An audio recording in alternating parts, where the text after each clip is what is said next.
Chapter 719, 285 Converge in Jianghu. President Huang takes action against fraud. One Sun Fuss regularly scheduled group assignment wasn't too difficult. It just required spending time to crunch the data. It was laborious and tested one's patience. Hen Shuyan and Su Yuanjun had delegated this task to a few newcomers. Hen Shuyan monitored the progress, and for this kind of group assignment, it would suffice to simply add his and Su Yuanzhen's names at the end. But he had never expected that the most core, cumbersome data in the group assignment was all organized by Bai Lian. You're joking?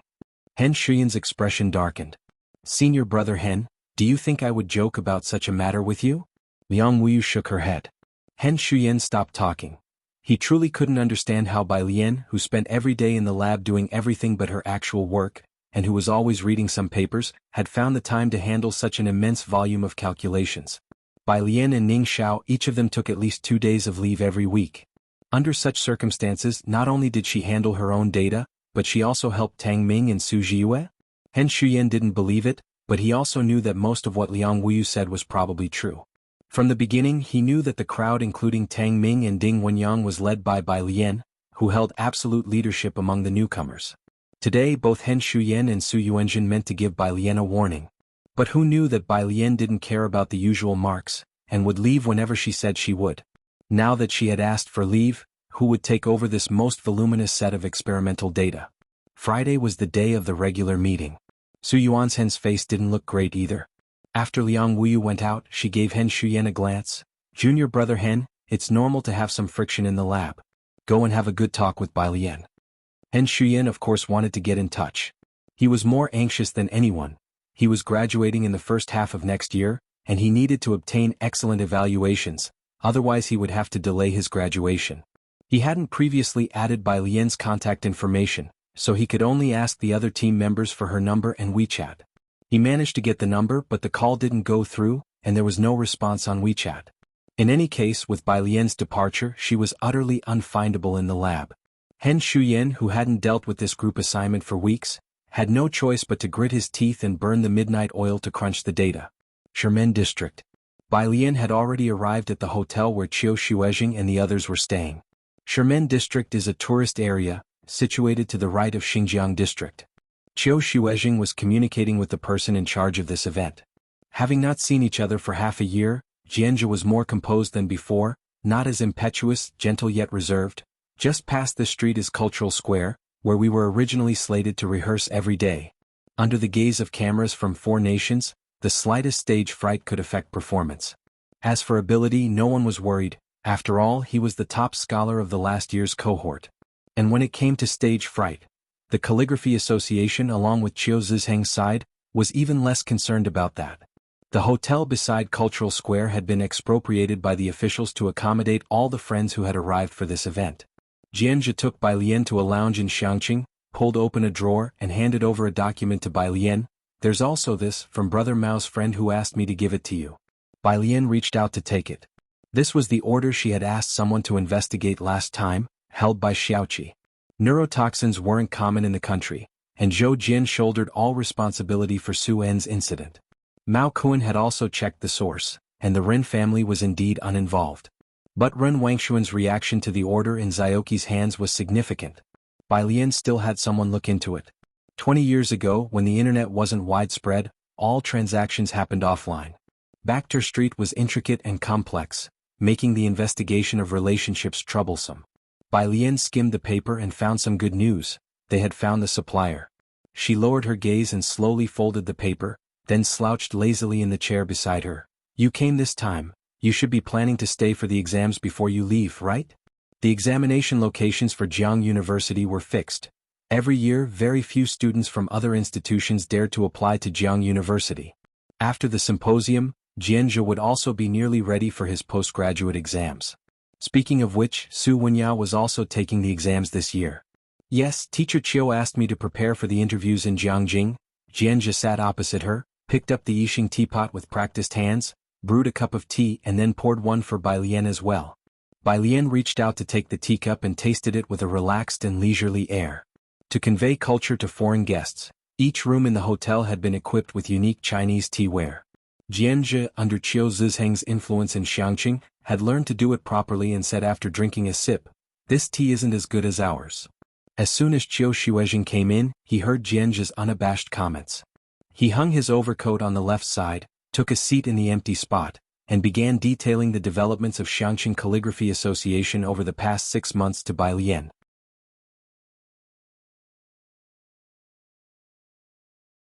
Chapter 720, 285 Converge in Jianghu. President Huang takes action against fraud_2 over the past 6 months. As people clocked in and word of mouth accumulated, the flow of visitors steadily increased, and the scale of the street expanded several times over, sparking various industries' bloom. Jianghu became a representative figure for the Xianxia Calligraphy Association. Because the college students who came to clock in all liked him, he was cultured and quite handsome. Many people came to Xianxia just for him. How many members does the Calligraphy Association have now? Bai Lian asked. Qiu Shuizheng laughed. Over 100 members now, not including the children who come to learn.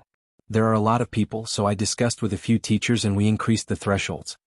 Bai Lian tapped her fingertips on the lid of her cup, her eyes lowered in thought, and she didn't ask further. Oh, Qiu Shuizheng saw she was deep in thought and didn't disturb her, but suddenly remembered something and he looked towards Jianzhi. I just saw Jian Rong's name on the list. The members of your family should be there too. This kind of official exchange would be a gathering of masters. The Beijing Writers Association and the Jian family would definitely attend. Other than returning to Beijing once in June, Jianzhi spent the past 6 months in Xianxia, focusing on learning and practicing calligraphy, without returning to Beijing. Qiu Shuizheng suggested he take the time to go back and visit his family.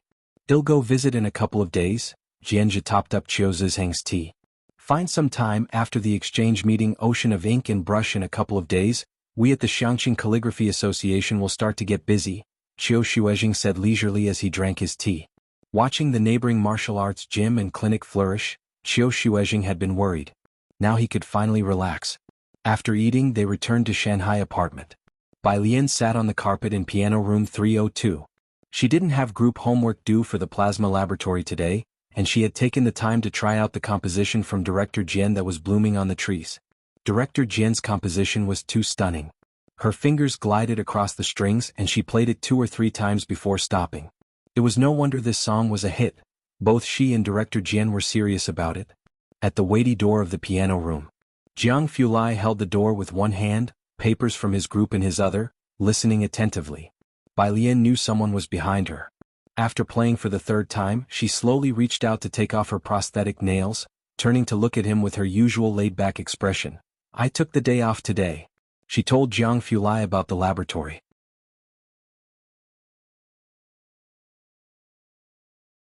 Chapter 721, 285 Converge in Jianghu. President Huang takes action against fraud_3. Liang Wuyu whispered to Tang Ming, who, after looking at him, thought for a moment, and then switched places with Liang Wuyu. After they switched, Liang Wuyu put down his utensils and spoke softly. Hen Shuyan only wrote his name and his senior sisters on the paper. It was a common yet unquestionably uncontestable tactic. Bai Lian picked up a thermos from the table, unscrewed the lid, took a sip and with drooping eyes said, How did those 2 manipulate the data? They basically copied yours, Liang Wuyu had observed carefully. Unlike the aloof Ning Xiao or the socially anxious Su Jiyue, his tone was slightly disdainful. Without using your data, they wouldn't be able to calculate it even if given another week. I see. Bai Lian idly tapped her finger on the thermos, smiling lethargically. He'll join you for the regular meeting this evening. Not far away. The group led by Gao Yuan. The members were all connected through a network of relationships, interwoven and intricate, and there were also rumors about Bai Lian taking a month's leave due to poor relations with the lab's seniors. Bai Lian had a high reputation at Jianghu University, especially after the welcome party. It wasn't just Bai Lian. Now Tang Ming's notoriety in the school even exceeded that of Gao Yuan and his group. However, Jianghu had recently been thrown into chaos by Shen Kong, Yen Lu and the Drama Academy, with most of the school forum discussing these issues. The response to Bai Lian's group in the laboratory was lukewarm, and the number of mentions they received on the forum recently had finally decreased significantly. Being smart is useless in experiments, Gao Yuan, who was recently quite buoyant, said. No one in the lab dared to exploit someone from the Gao family, and the seniors were always willing to include him in their projects. Don't worry about them, everyone just focus on their work in the lab. The research directions I posted in the group are important. Our group's performance is crucial before the end of the term. When he said the last sentence, Gao Yuan's expression was very serious. The people at the table looked at each other and knew Gao Yuan must have some inside information. And it must be something significant. They finished dinner almost at the same time as Bai Lian's table and left. As they walked behind Bai Lian and Ning Xiao, it was clear to see that Ning Xiao, Ding Wenyang and others were heading towards the research center, while Bai Lian was going in the direction of the west gate, planning to leave the university. Gao Yuan watched Bai Lian heading off, feeling relieved. After all, Bai Lian still hadn't experienced academia. She was used to being adored by students, unaware of how this circle operates. What use was her intelligence then? I wonder what she's going out for now, one of the boys said, patting Wuxia on the shoulder with a laugh. Brother, you made the right choice joining our group. Gao Yuan's information is more advanced than the average professor's. This was something Wuxia finally felt after joining the lab. From October to December, Wuxia had felt a heavy burden on his chest, unable to breathe. The success of Bai Lian and Ding Wenyang made him anxious, but now he finally felt it dissipating. In the evening, the regular meeting of the plasma laboratory was in the amphitheater of the physics building. Bai Lian had made a special trip back from Ma Institute's laboratory.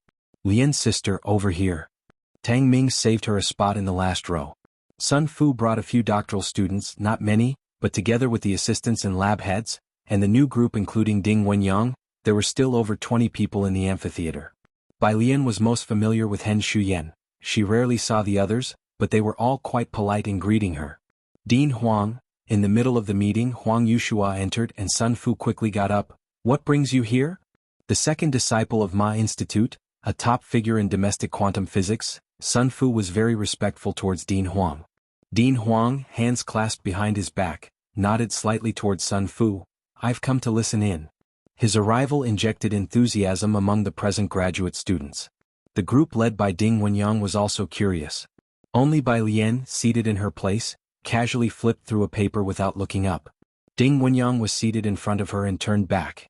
The paper Bai Lian was pressing down was still the original. The arrival of Dean Huang livened up the atmosphere. The graduate student meetings were much higher in quality than the bi-weekly sessions of the Tongfeng class, and Ning Xiao and others listened attentively. Soon it was Su Yuanzhen's group's turn. He Shu Yin, holding a USB drive, went up after having stayed up for 3 consecutive days with only a few hours of sleep, dark circles under his eyes, disheveled hair, and his spirits dampened by anxiety. Still, his presentation and the data he showcased were quite polished. It seemed to pass muster, but something was lacking. The last slide of the PPT listed the primary authors of the paper. He Shu Yin, Su Yuanzhen. Just the two of them. They've really got some nerve. Ding Wenyang couldn't help but become angry, whispering to Liang Wuyu, all the research materials were collected by us and the data was done by Bai Lian. They just reviewed Bai Lian's data in the last 2 days, and now it's credited to them. They have no shame at all. The rest of the group was equally furious. As he spoke, Ding Wenyang sneaked a glance back.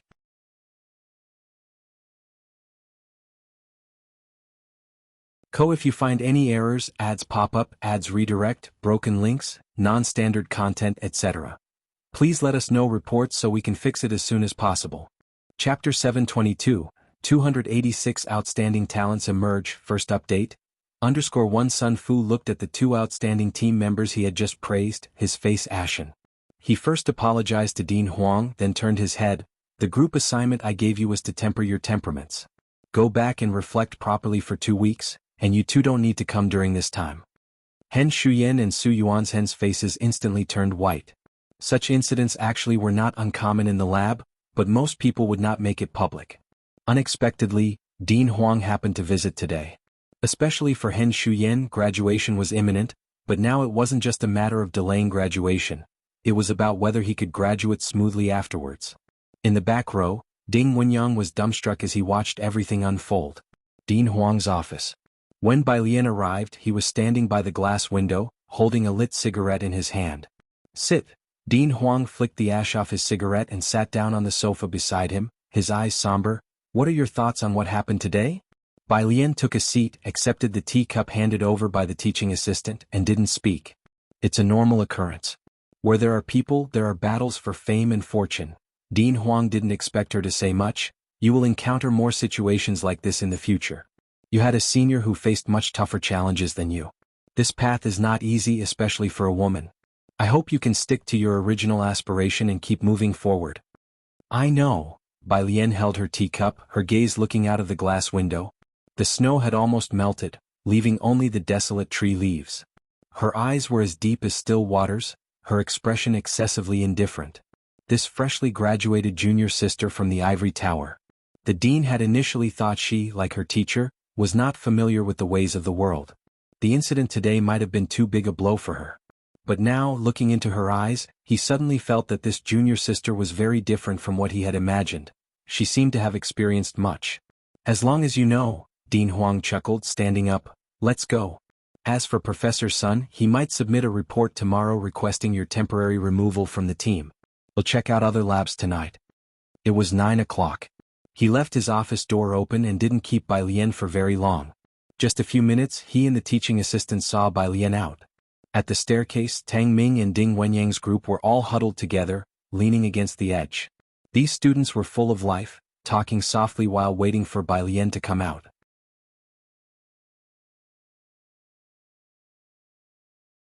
Chapter 723, 286 Outstanding Talents Emerge. First update, _2" I can't do it, but I have a student who can, Xia Zhuyu said to Huang Yushua. Although she's only a freshman, she's very diligent, exceptionally talented, and will be a rising star in the field of biology. Just wait a few more years for her. Oh, could anyone be more diligent than you? Coming from a poor family background, Huang Yushua had been in the same high school class as Xia Zhuyu and was aware of his family's situation. It was hard to get into university back then, and Xia was always studying even when he was working part-time. He admired someone else's diligence? Yang Lin, my student, Xia Zhuyu went to boil water. With her tenacity, her name will undoubtedly be found in the future edifices of domestic biology. Huang Yushua sat on the sofa, joking aside. But Xia Zhuyu's words surprised him. Initially, he was amazed that a freshman like Bai Lian had caught the eye of her professor, and now Yang Lin had quietly gained Xia Zhuyu's favor? Xia Zhuyu, who had studied biology in D country for 10 years and had only managed to return safely to his homeland after much obstruction abroad with the intervention of academician Ma, was the foundation of the domestic soybean field. His sudden references to my student suggested he was truly satisfied with Yang Lin. Beihong District. When Jianxia came to see the Jian family, Jian Zhonghai was negotiating with President Yin, Jian Rong was talking with Bai Shaoqi and Song Min due to Bai Shuk's connection, and she was acquainted with both. Jianxia was the only one sitting on the sofa. When he saw Bai Lian's message, he stood up, politely greeted, "Grandfather, President Yin, I have to leave early for an errand." Although Jian Zhonghai didn't look highly upon the businessman Bai Qiming, he was quite amiable towards the Yin family firmly established in Jianghu. When he heard Jianxia's words, he glanced briefly and continued the conversation. He didn't care where Jianxia was going. Since Jianxia had gone to Xianxia to stand in for Jian Rong, there had been little news, and Jian Zhonghai did not pay much attention to him. However, Jianxia's father wanted to grab his son's ear, but with Jian Zhonghai and President Yin present, he couldn't behave so rudely and only followed Jianxia a little further. "Where are you off to?" "To meet Sister Lian." Jianxia showed his father the message on his phone. "She's called me to have late-night food." "Sister Lian, always that Sister Lian. Eat, eat, eat, that's all you think about," his father lamented in disappointment. As for Miss Lu, she's now getting along well with Jian Rong. Her father is a renowned professor in the Chinese department at Beijing University, and he even introduced a professor from the Chinese department of Jianghu University to Jian Rong. Jianxia recalled and realized Miss Lu was the lady he had been set up with the last time he returned to Beijing. But she seemed to prefer Jian Rong's company. He nodded earnestly, "Then I should congratulate Jian Rong." His father looked at Jianxia at a loss for words. As he passed by Shaoqi and the others, Jianxia greeted them politely too. "Heading out so late?" Bai Shaoqi stood up out of politeness. "There aren't many buses around here." "I've already called a car," replied Jianxia, showing his phone. After he left, Song Min looked to Bai Shaoqi with a questioning glance, to which Bai Shaoqi replied, "He's Jian Rong's older cousin. He was sent to Xianxia in her place before. I haven't seen him in a long time." Song Min nodded, not paying much mind, and President Yin also did not make any special arrangements to have Jianxia driven home. Clearly, the Jian family didn't say much about Jianxia, who had little to show for himself and didn't warrant any special consideration. 10 o'clock. Jianxia arrived at 103, at Bai Lian's request, fetching fruits to room 303. He was already familiar with Ji Heng and the others. At this time, Ji Heng, Lance and Dean Jian were playing mahjong. Xianxia effortlessly filled Jianghu's pipe with tobacco. Dean Jian sat to the left of Jianghu and looked up at Xianxia. I heard you're preparing for postgraduate studies at Jianghu University. How's the review going? There shouldn't be any major issues. Xianxia handed the pipe to Jianghu. He stood straighter and spoke more confidently than when they first met, exuding an air of dignity. He was vastly different from how he was over half a year ago. It had to be said that Bai Lian was quite good at teaching. Dean Jian didn't like the Jian family people, but he found the current Xianxia quite pleasing. He drew a two of bamboos. Come to the Culture Bureau tomorrow afternoon, I need your assistance. Xianxia carried the fruits back to room 303. Xianxia was chatting with Tang Ming and others, saying, score of 649, ranked 37th in the class. Xianxia wasn't familiar with Xianxia. He left one portion of the fruits and took another to Bai Lian in the study, telling her about Dean Jian's request. Go ahead. Bai Lian's gaze remained on her computer screen as she picked up a strawberry and bit into it leisurely. You could use the practice. Not surprised by this. Xianxia glanced at her computer screen, which was filled with complex graphs, not understanding a single axis, which gave him a headache. He excused himself to join Tang Ming and the others outside for barbecue. The next day, Saturday. Jianghu and Lance went to the Su family to invite Su En for fishing and to check on Su Siki. Bai Lian, thinking of Su Wenyou's upcoming graduate school exams, decided to join Jianghu to see Su Wenyou. Today Jiang Fulai didn't accompany her. As the year-end approached, he was busy preparing for the holiday season. Months passed and Su Siki's face had grown fuller.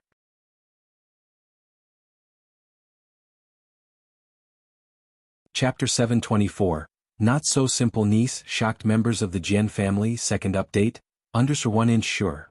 Bai Lian stood up as Jiang Fulai was almost there. After a moment of thought she said, I will refer a doctor to Ren Wanxian for her hands, guaranteed to leave no sequelae. Dong Xiaobai was still immersed in shock and hadn't fully recovered. He responded subconsciously, no need, my dad has already found her an old doctor. Bai Lian nodded, all right then. If there are any issues later on, come to me. She said goodbye to Xinqing and Ji Xiaojun. She didn't stay for dinner. After Bai Lian left, Dong Xiaobai turned to Xinqing. Sister-in-law Bai Lian, she's also learned calligraphy? Are you talking about alien? She writes very well. Xinqing had Bai Lian's calligraphy at home. Not understanding calligraphy, Xinqing went to her room, took out the book that Bai Lian had left behind, where she always left her handwriting after reading. Xinqing flipped to the page with the handwriting. Look. Dong Xiaobai looked down. The script was neat and had a unique style. It was a very special Guanga style. Even he was impressed at first glance. But this is Guanga style. Dong Xiaobai went to the Calligraphy Association overnight. When the person in charge of brush and ink sees heard the news, he found Bai Lian's name on the computer, adjusted his glasses and said, Bai Lian, there is such a person, but the president has ordered it personally, and the Cultural Affairs Bureau has also approved it. What? The president personally approved it? Dong Xiaobai calmed down. If both the Cultural Bureau and the president had directly approved it, then this matter might not be what he had imagined. This was indeed very strange. After leaving the Calligraphy Association, Dong Xiaobai was hit by the cold wind and called Mu Yining in a low voice. Yining? I always feel that your niece is not so simple. The next day early in the morning, Ding Wenyang and Tang Ming were among those who received a notice to suspend their lab visits. They were supposed to go to the plasma laboratory over the weekend. Now that they were free, Ding Wenyang took the opportunity to visit Ning Xiao's house. You got a house as a reward from your uncle for getting into university? Ding Wenyang, struck by the sight of Ning Xiao's ordinary clothes, said, Bro, you really got me good. Houses in the school district of Jianghu are not cheap. Ding Wenyang had always thought Ning Xiao's thrifty family wasn't well off, so he took care of him subtly in everyday life. Ning Xiao, with a slightly gloomy look in his eyes, gave him a glance but didn't reply. After the house visit, Bai Lian happened to return from her morning run.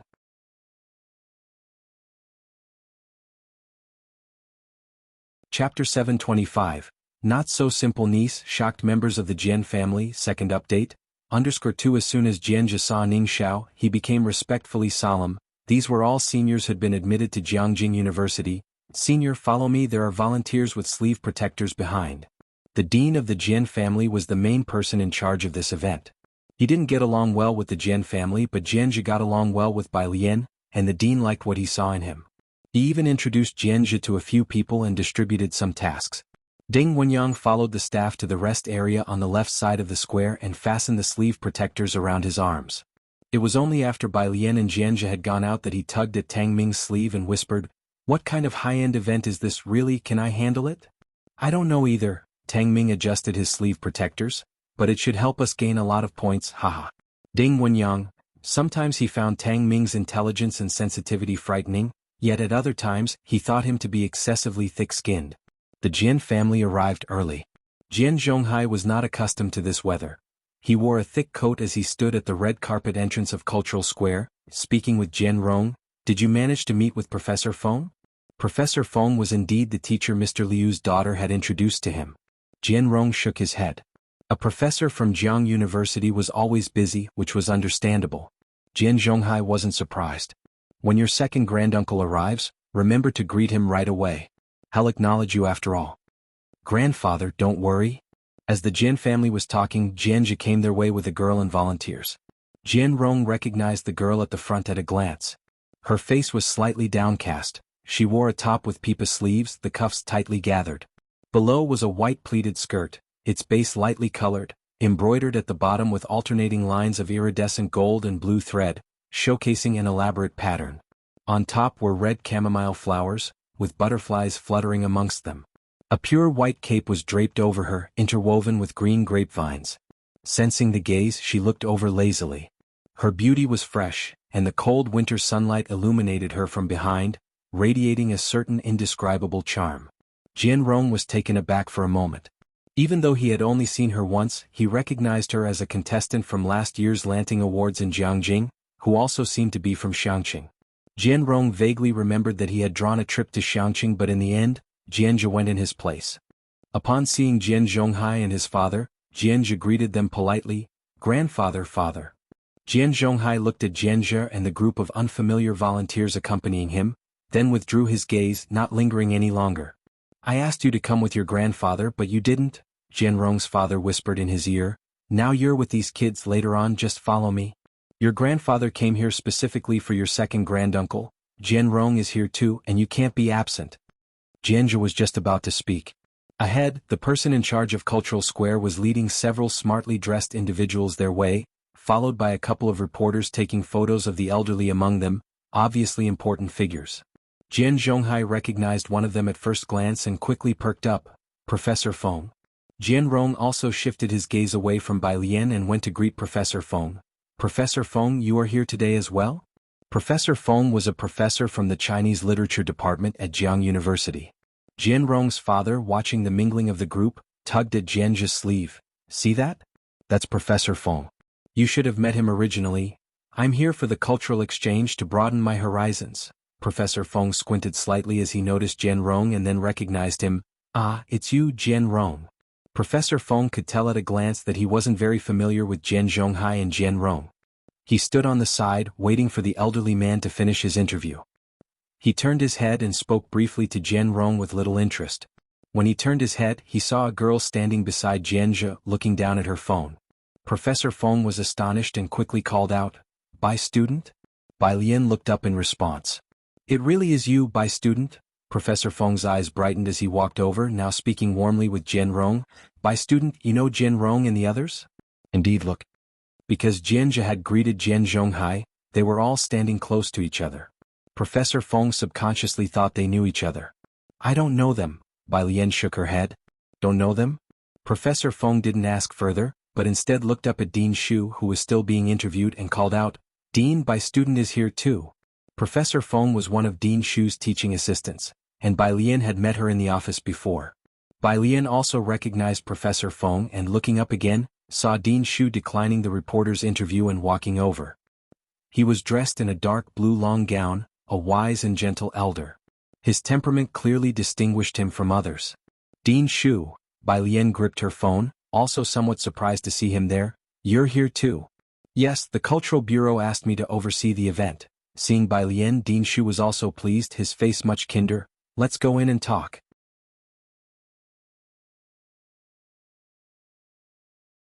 Chapter 726.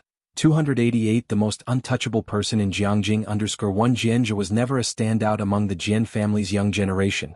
benefiting only slightly due to being the grandson of Jian Zhonghai. Yet he still could not compare to Jian Rong. Jian Zhonghai, ever eager for quick success and instant benefit, focused all his attention on Jian Rong. The only time he expressed concern for Xianxia was when Jian Rong was chosen by the Beijing Writers Association to go to Xianxia, and Xianxia actively proposed an exchange. If it weren't for this trip to Jianghu, where Xianxia came to visit him, Jian Zhonghai would have almost forgotten about this grandchild. The dean of the Chinese department at Jianghu University? What's the deal with Xianxia? Is he planning to apply for a postgrad at Jianghu University? After Professor Feng went to the restroom, Jian Zhonghai turned to Jian's father beside him. And who's that girl with him? With just a few lines of conversation, everyone present could tell the girl was very familiar with Dean Shu. And she introduced Xianxia to Dean Shu as well. He never told me he was applying to Jianghu University. Jian's father had always resented Xianxia for not being more ambitious. Watching Xianxia's retreating back, he had not processed the information. That girl? She must be the one he often mentions. The first day was the opening ceremony where calligraphers from all corners of the country gathered in Jianghu. Waiting for the grand event, some were also hoping to seize the opportunity to show off their talents and become overnight sensations. It was quite lively. Meanwhile, at the Mu family, Mu Yining had her assistant Wang arrange for a time slot early in the morning. She had learned from Dong Xiaobai the day before that Bai Lian was attending the Four-Nation Exchange event and felt uneasy. This was a national event after all. I've never heard of Miss Bai being proficient in Liang-style calligraphy. The building butler furrowed his brows. He only knew that Bai Lian's academic achievements were impressive, superior even to those of the past. Mu Qiong, Chen the old master, will also be present, with media and people from other countries in attendance. Are they really allowing Miss Bai to perform? I don't know. Mu Yining made a call to Ji Xiaojun. Ji Xiaojun was also unaware of this. You mean alien? She has been busy with lab work recently. Lab work? Mu Yining paused for a moment, then hung up the phone.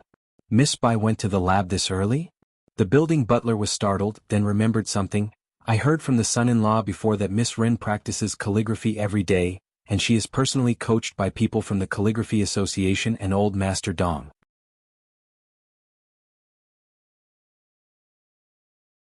Chapter 727. 288 The most untouchable person in Jianghu. He flipped back to the group of socialites in Jianghu. Above was news about tonight's gathering, to which Ren Wanxian replied that she'd be there. Then she put away her phone. Thus, Shanghai apartment was still bustling. Tang Ming, Ning Xiao and Ding Wenyang had volunteered outside all day, seen a lot, and were dining at 103 in the evening. Meanwhile, Bai Lian had returned to 303 for a bit before heading off to Sun Qian's banquet. Beneath the glittering lights of the Xijing Club, Kong Wei squatted down at the bottom of the stairs with a gift, speaking to Yu Ximin. Ximin, should we even be here? Yu Ximin's family was better off than Kong Weiss, but she had only heard of the Xijing Club. She had never been inside and had also hesitated as she heard it hosted the real top-tier rich second generations of Jianghu. I don't know, the address for Sun Qian's birthday party is here. Let's wait for Lian to arrive and then follow her in. Plus, I can get her to help circle out some content for the final exams. Although Bai Lian was not often seen in room 407, both Kong Wei and Sun Qian seemed to rely on her, intentionally or not. Before long, Bai Lian arrived with a computer and gifts in tow. Yu Ximin and Kong Wei finally felt like they found their backbone and followed close behind Bai Lian. The hostesses at the entrance of Xijing Club wore fur-trimmed kipayos, security staff were in suits and leather shoes, the female attendants were beautiful and the male ones handsome. They all took notice of the trio as they entered. The lobby supervisor, who had been giving instructions, perked up at the sight. He quickly came over to lead the way for Bai Lian and her party. Do you need me to carry something for you? The lobby manager, along with the rest of the staff at the Xijing Club, remembered Bai Lian's face very clearly from the summer holidays. Carrying a small gift bag and her computer, Bai Lian walked unhurriedly. No need. It's a bit cramped over there. You see, said the lobby manager respectfully after checking the private room and offering, pressing the elevator button to the furthest right, he inquired, would you like to change to the VIP room on the top floor? Bai Lian continued to shake her head. Behind her, the staff were also very polite to Yu Ximin and Kong Wei, warm and thorough. Upon reaching the private room, Sun Qian came out to greet them. Seeing the manager, she was also taken aback, greeting him politely, Manager Ku, hello. After sending Manager Ku off, Sun Qian expressed her surprise. Why did Manager Ku send you over? Kong Wei didn't know who Manager Ku was and merely handed her gift to Sun Qian. The service attitude here is really good. The private room was resplendent, with small groups gathered and the music never ceasing.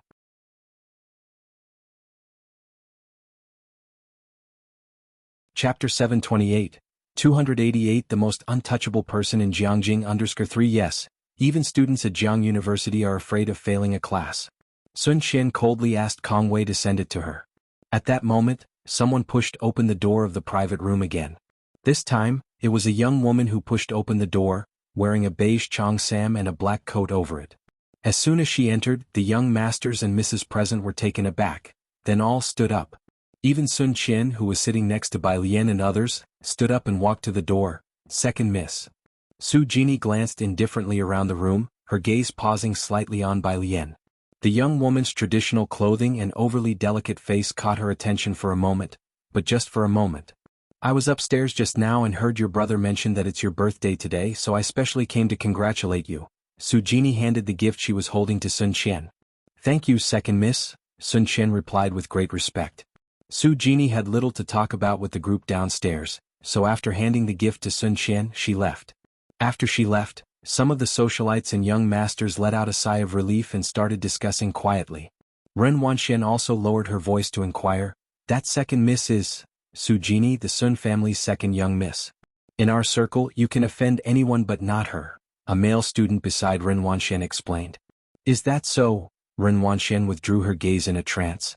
She had thought she was already at the top of the social circle. I've never heard of her before. She doesn't play around with us, someone shrugged. That's Su Nanjing's biological cousin, the girl whom Mrs. Su likes the most. The man she just mentioned is Sun Qian's brother, Sun Feng. Those who play with her are from Su Nanjing's crowd, the real power players. We are just here to while away the time. In room 407, both Sun Qian and Bai Lian were study fanatics. After Bai Lian outlined the key points of complex functions, Sun Qian sat next to her, scrutinizing them intently. Kong Wei and Yu Ximin were laughing and playing pool on the side. Kong Wei didn't quite get it, so Yu Ximin taught her. They were laughing and playing, unconcerned with the stares from others. Today was Sun Qian's birthday, and realizing she wasn't quite comfortable with the setting either, Bai Lian kept her laptop on her lap without leaving early. She pointed at the screen, drawing the material diagrams Ning Xiao needed. The diagram she was working on was beyond Sun Qian's study range, so after glancing at it, Sun Qian continued with her complex functions. This year's basic physics complex function exam questions were set by a teacher from the math department, who was quite familiar with Bai Lian. Bai Lian helped them to inquire about the key topics.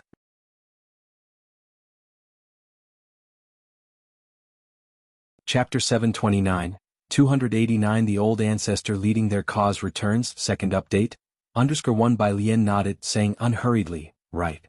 Mu Yining exchanged glances with Dong Xiaobai, particularly Dong Xiaobai, for whom Bai Lian's answer was unexpected yet reasonable. Though they were surprised, both of them also breathed a sigh of relief. How well have you learned the Liang style? Dong Xiaobai inquired. Bai Lian narrowed her eyes slightly. It's okay. It's okay. Liang style is difficult to learn as it requires great wrist strength. Dong Xiaobai nodded, not surprised that there were only a few in Jianghu who were proficient in Liang style, but it doesn't matter, we have communicated with tomorrow's event staff, you just need to perform normally. As long as Bai Lian knew it, that was enough. Dong Xiaobai completely put his mind at ease, knowing that as long as Bai Lian could do Liang style, and since the main shots tomorrow weren't focused on her, there was no need to worry.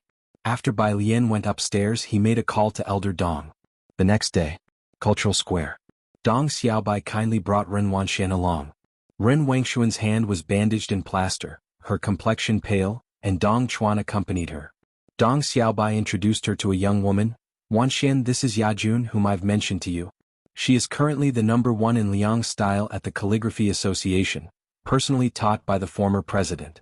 Yajun, this is Wanxian, Xiaochuan's girlfriend.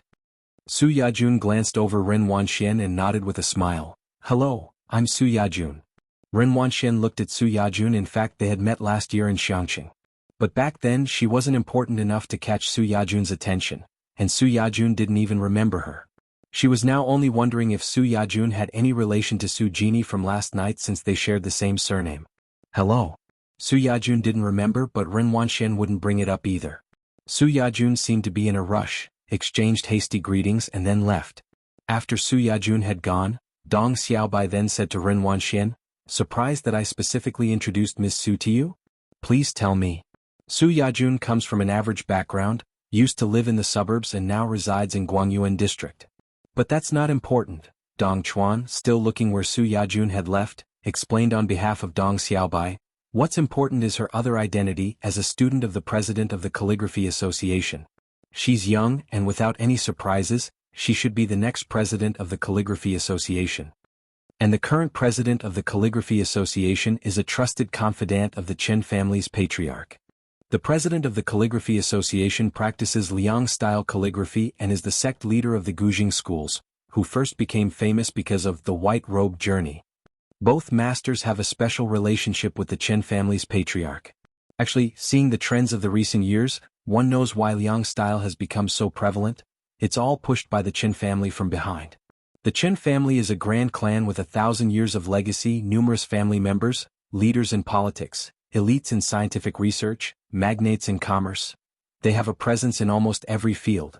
Many people seek connections to join the Calligraphy Association, simply to integrate into this circle. Fawning over elegance is merely incidental. Ren Wanxian seemed to understand but not quite grasp it all. The resting room in the innermost area. Outside the door, 3 black-suited bodyguards stood guard. Inside the resting room, Su Yajun paused her writing, waiting for the ink to dry. Next to her, the president picked up her writing and brought it to the Yuanyue tea house, to show the Chen family patriarch sitting in the middle. The Chen family patriarch was watching Ding Jian make tea, the latter's actions taking him by surprise. "Who did you learn this from?" A white porcelain's snowy froth exuding fragrance. From a young friend, Ding Jian placed the tea set down with a gentle tap 3 times and handed the tea to the Chen family patriarch. "Later on, he'll introduce her to you, you'll surely like her." The two enjoyed their tea, whilst appreciating the calligraphy brought over by the president of the Calligraphy Association. Ding Jian also admired the writing. Yajun's calligraphy skills have improved quite a bit. This piece, if auctioned, would certainly fetch a good price. Su Yajun, being a student of the president of the Calligraphy Association, naturally received strong support from them. With her good looks and great talent, writing mainstream Liang style, she also became a small calligraphy star with many calligraphy fans. Rarely willing to endure the hardships of practice, the patriarch of the Chen family also nodded with a look of appreciation on his face. Although not as good as the ancestors, as a girl naturally with less wrist strength, she has already begun to show her own character. The president of the Calligraphy Association smiled, taking the piece and brought it to Su Yajun. "The old patriarch has a high opinion of you, but you still need to remain humble and continue learning. Let's display this piece at our station in the center to show and let them take pictures." Su Yajun did not show joy but accepted it with respect. "Yes, teacher." After Ding Jian saw off the old patriarch, Old Hu waited outside for him. "It's a pity," as he took the schedule from Old Hu's hand, Ding Jian sighed. Su Yajun's age was a bit over the limit. Otherwise, if she were the youth representative this time, I wouldn't have to worry.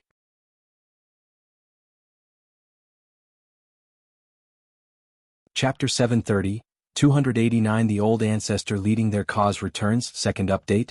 _2 He had played mahjong with Jianghu a couple days ago, probing for information in a roundabout way. But he didn't get any news about Bai Lian and her mastery of the Liang style. "You needn't worry too much," Lao Hu said, choosing his words to comfort. "Miss Bai always has her own way of thinking. Plus, our foreign friends don't understand our characters. At most, it's the fans of the Liang style who might have a few more things to say."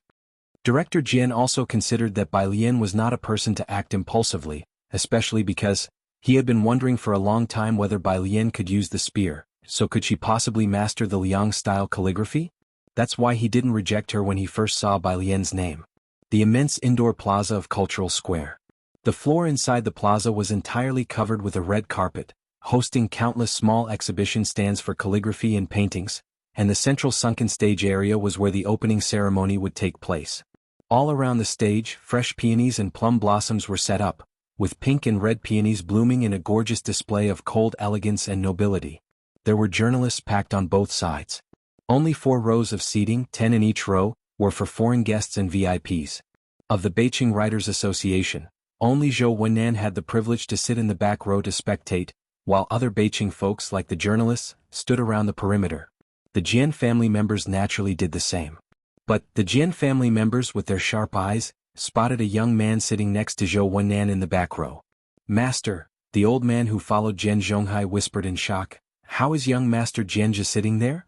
The eyes of the Jian family were all fixed on the central exhibition stage.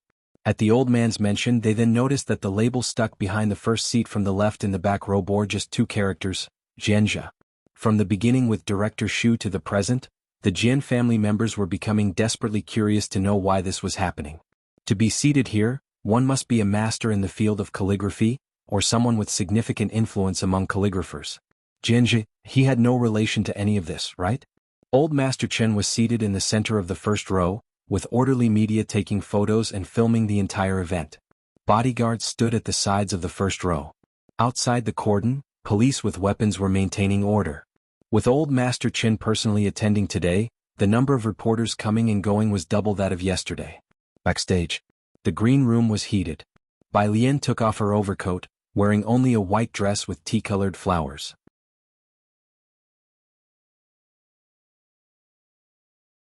Chapter 731, 289. The old ancestor leading their cause returns. Second update, _3, I checked, and although she's a member of the Xianxia Calligraphy Association, her calligraphy level is 0?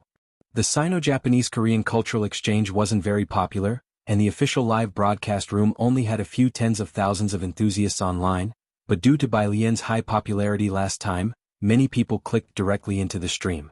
Moreover, the gimmick of a calligraphy level of 0 drew in quite a few viewers. Many people present were simultaneously watching the live stream and the event.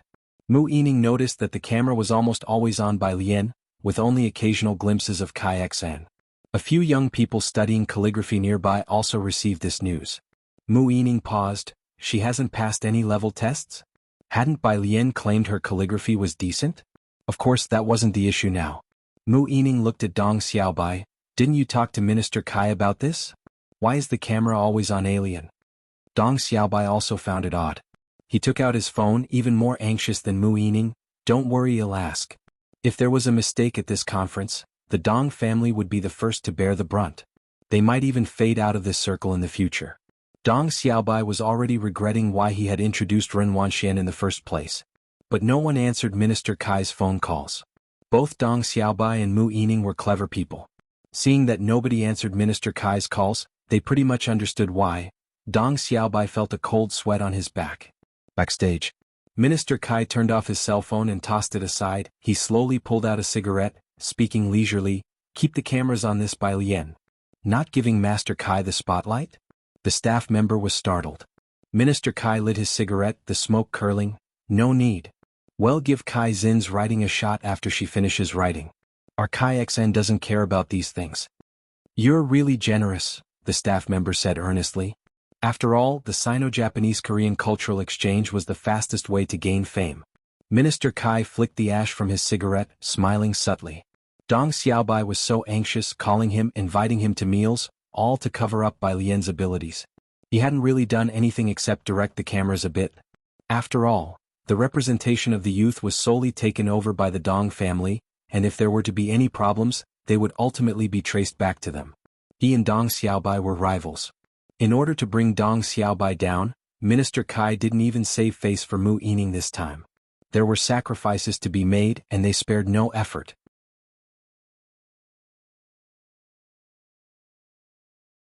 Chapter 732, 290. Spears break through the waves. Holding a pen to test the sharpness _1. The president of the Calligraphy Association knew that this year's female participant was the same one who won first place in last year's Orchid Pavilion Award. Although her calligraphy had not been collected by the association last year, he still remembered the strength and vigor of her handiwork. It hadn't even been more than a year. Seeing her work today, he felt shocked by her calligraphy once again, realizing that in just over a year, her skills had improved by more than just a little bit. The camera had forgotten to switch to Kai Xan. It wasn't until Bai Lian and Kai Xan left the stage that the camera begrudgingly gave Kai Xan a moment of airtime. But by then the camera's focus had lost its significance as all attention, both on and off camera, was on Bai Lian. Nobody paid attention to Kai Xan, who shared the stage with her. The front row. Old Master Chin, dressed in a long robe, had been watching the girl the whole time and finally reacted when he saw the two of them leaving the stage, standing up abruptly with a thud. Next to him, Dean Jian hurriedly got to his feet. Old Master Chen. The Jian family was a prestigious literary family, and Dean Jian, having been immersed in the world of calligraphy from a young age, also had the ability to appreciate it. Bai Lian's Liang style had struck him as unique. Nowadays, most people's calligraphy is based purely on copying others, polished from start to finish, rarely reflecting any sense of beauty or artistry. Bai Lian's writing, however, with its rustic heaviness, seemed to come at them with the vigor and skeletal strength of ancient windswept grass. Old Master Chen's gaze still lingered on the left side of the stage, realizing the event had not ended. He felt he had lost his composure and reseated himself, not even turning his head. "Who is that girl?" "She's the child I wanted to introduce to you," said Dean Jian, surprised at Old Master Chen's reaction. He knew Old Master Chen always took great interest in anything related to the Bai family, but he hadn't expected such a strong reaction. Old Master Chen hummed in acknowledgement. The other executives at the pen and ink ocean, sitting beside him, exchanged glances and silently instructed their subordinates to find out more about this girl. Backstage. Having completed her task for the day, Bai Lian left after getting off the stage. She picked up a cloak nearby and walked out the door. At the back door, Jianghu was waiting for her. He had donned a cap and leaned casually against the door frame, the brim pulled low so only his firm jaw was visible, his pale and slender fingers fiddling absent-mindedly with a cell phone. Only when he heard footsteps did he turn his head slightly.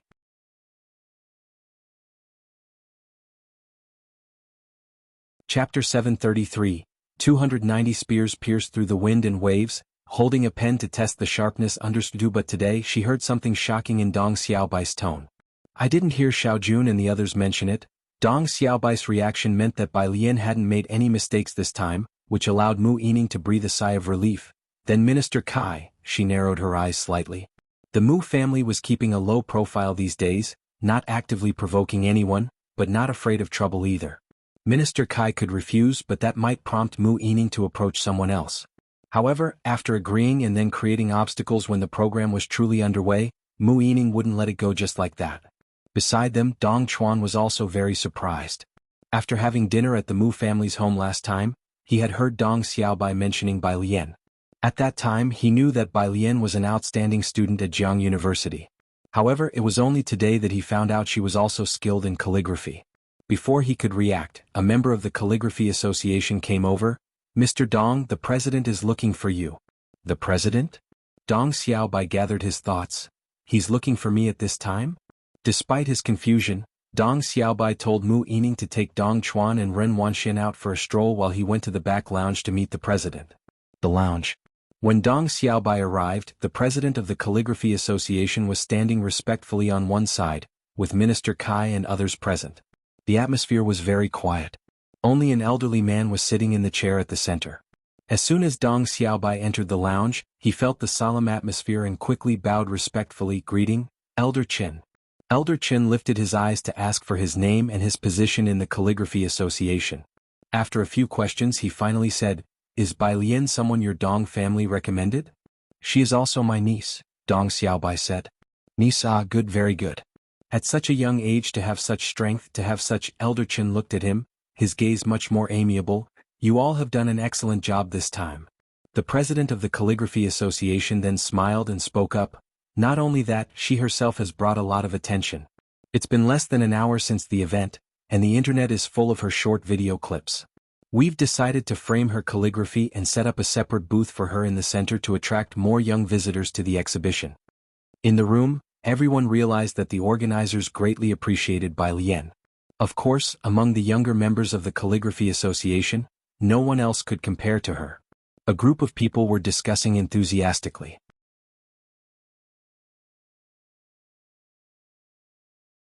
Chapter 734, 290 spears cut through the wind and waves, holding a pen to test the edge. 3 Seeing no sign of Bai Lian, Dean Jian grew impatient and decided to return to Chang'an district with Xianxia, heading straight to Shanghai apartment to wait for Bai Lian.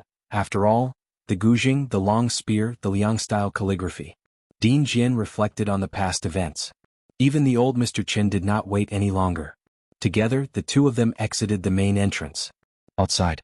The Jian family had been on stakeout for Dean Jian since yesterday, but when Dean Jian came by yesterday, surrounded by a swarm of security guards and reporters, they were kept beyond the security line, unable to speak to Dean Jian for the entire day. They had come early in the morning today to stake out again. Upon catching sight of Dean Jian from afar, Jian Zhonghai hurried excitedly in that direction. Yet he was still stopped by the security on site. "Old sir, please do not cross the security line." "That is my brother." Jian Zhonghai gazed in the direction of Jian Zhongyo, his voice rising. "Zhongyo, Zhongyo." Dean Jian bent down and got into the car. Without looking back, the security guards, with forced smiles, blocked the other members of the Jian family. "There are others who claim to be the long-lost sons and daughters of Dean Jian, sir. Please do not make it difficult for us." Jian Zhonghai was a figure of some standing in Beijing, and this was the first time he had been treated with such passive aggressiveness. His aged face struggled to remain composed. Beside him, an elderly member of the Jian family squinted at another silhouette entering the car and was slightly stunned. "Old master, look, isn't that young Master Jianji getting on the car?" Today is Monday. The physics department has its routine meeting in the afternoon. Dean Huang sat at the front with his hands resting on the table, palms together, surveying the room. "Zhua, what about your project?" His gaze settled on Zhua Jinhua. Dean Huang supervised many students, but had only a few direct disciples. Some were assisting at Academician Mas Research Institute. Zhua Jinhua was a quasi-free-range doctoral student. Missing an opportunity in this year's mathematical modeling competition, his performance fell short, and he had not yet been promoted to a professional title. Nor had he been promoted to associate professor. Bai Lian was his future junior sister, and without even thinking, Dean Huang knew how brilliant the path ahead for Bai Lian and her line would be. He had recently heard that Bai Lian and Ning Xiao had been in Academician Mas lab. During this period, Sun Fu let Bai Lian and the others leave the lab, and Dean Huang did not try to persuade Sun Fu otherwise. He was willing to give Zhua Jinhua a chance.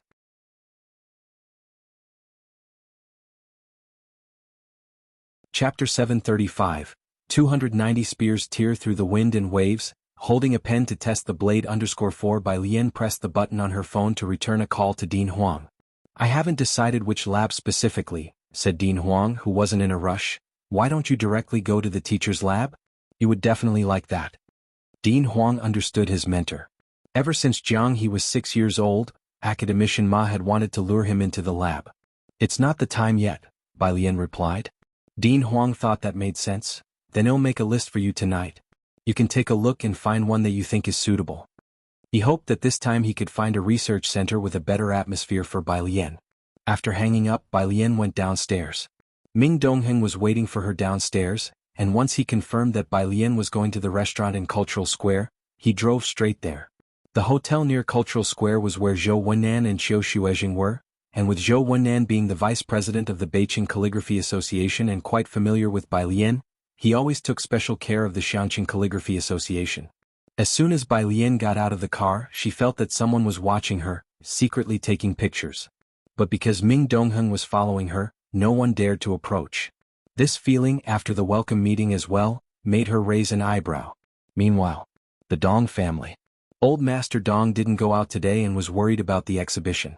After Dong Xiaobai and Dong Chuan returned, he got up and asked, "The Kai family didn't pull any tricks, did they?" "Well," Dong Xiaobai snapped back to reality, his expression strange. "They moved all the cameras to focus on Alien." "What?" Old Master Dong put his teacup down with a smack, his face darkening. "I knew they were up to no good." "Dad, don't worry just yet," said Dong Xiaobai with a smile. "We've actually benefited from this misfortune. Yining's niece, her calligraphy is even better than Wang Xuan's." "Her?" Old Master Dong was also stunned. "She's a student at Jianghu University and she knows calligraphy too?"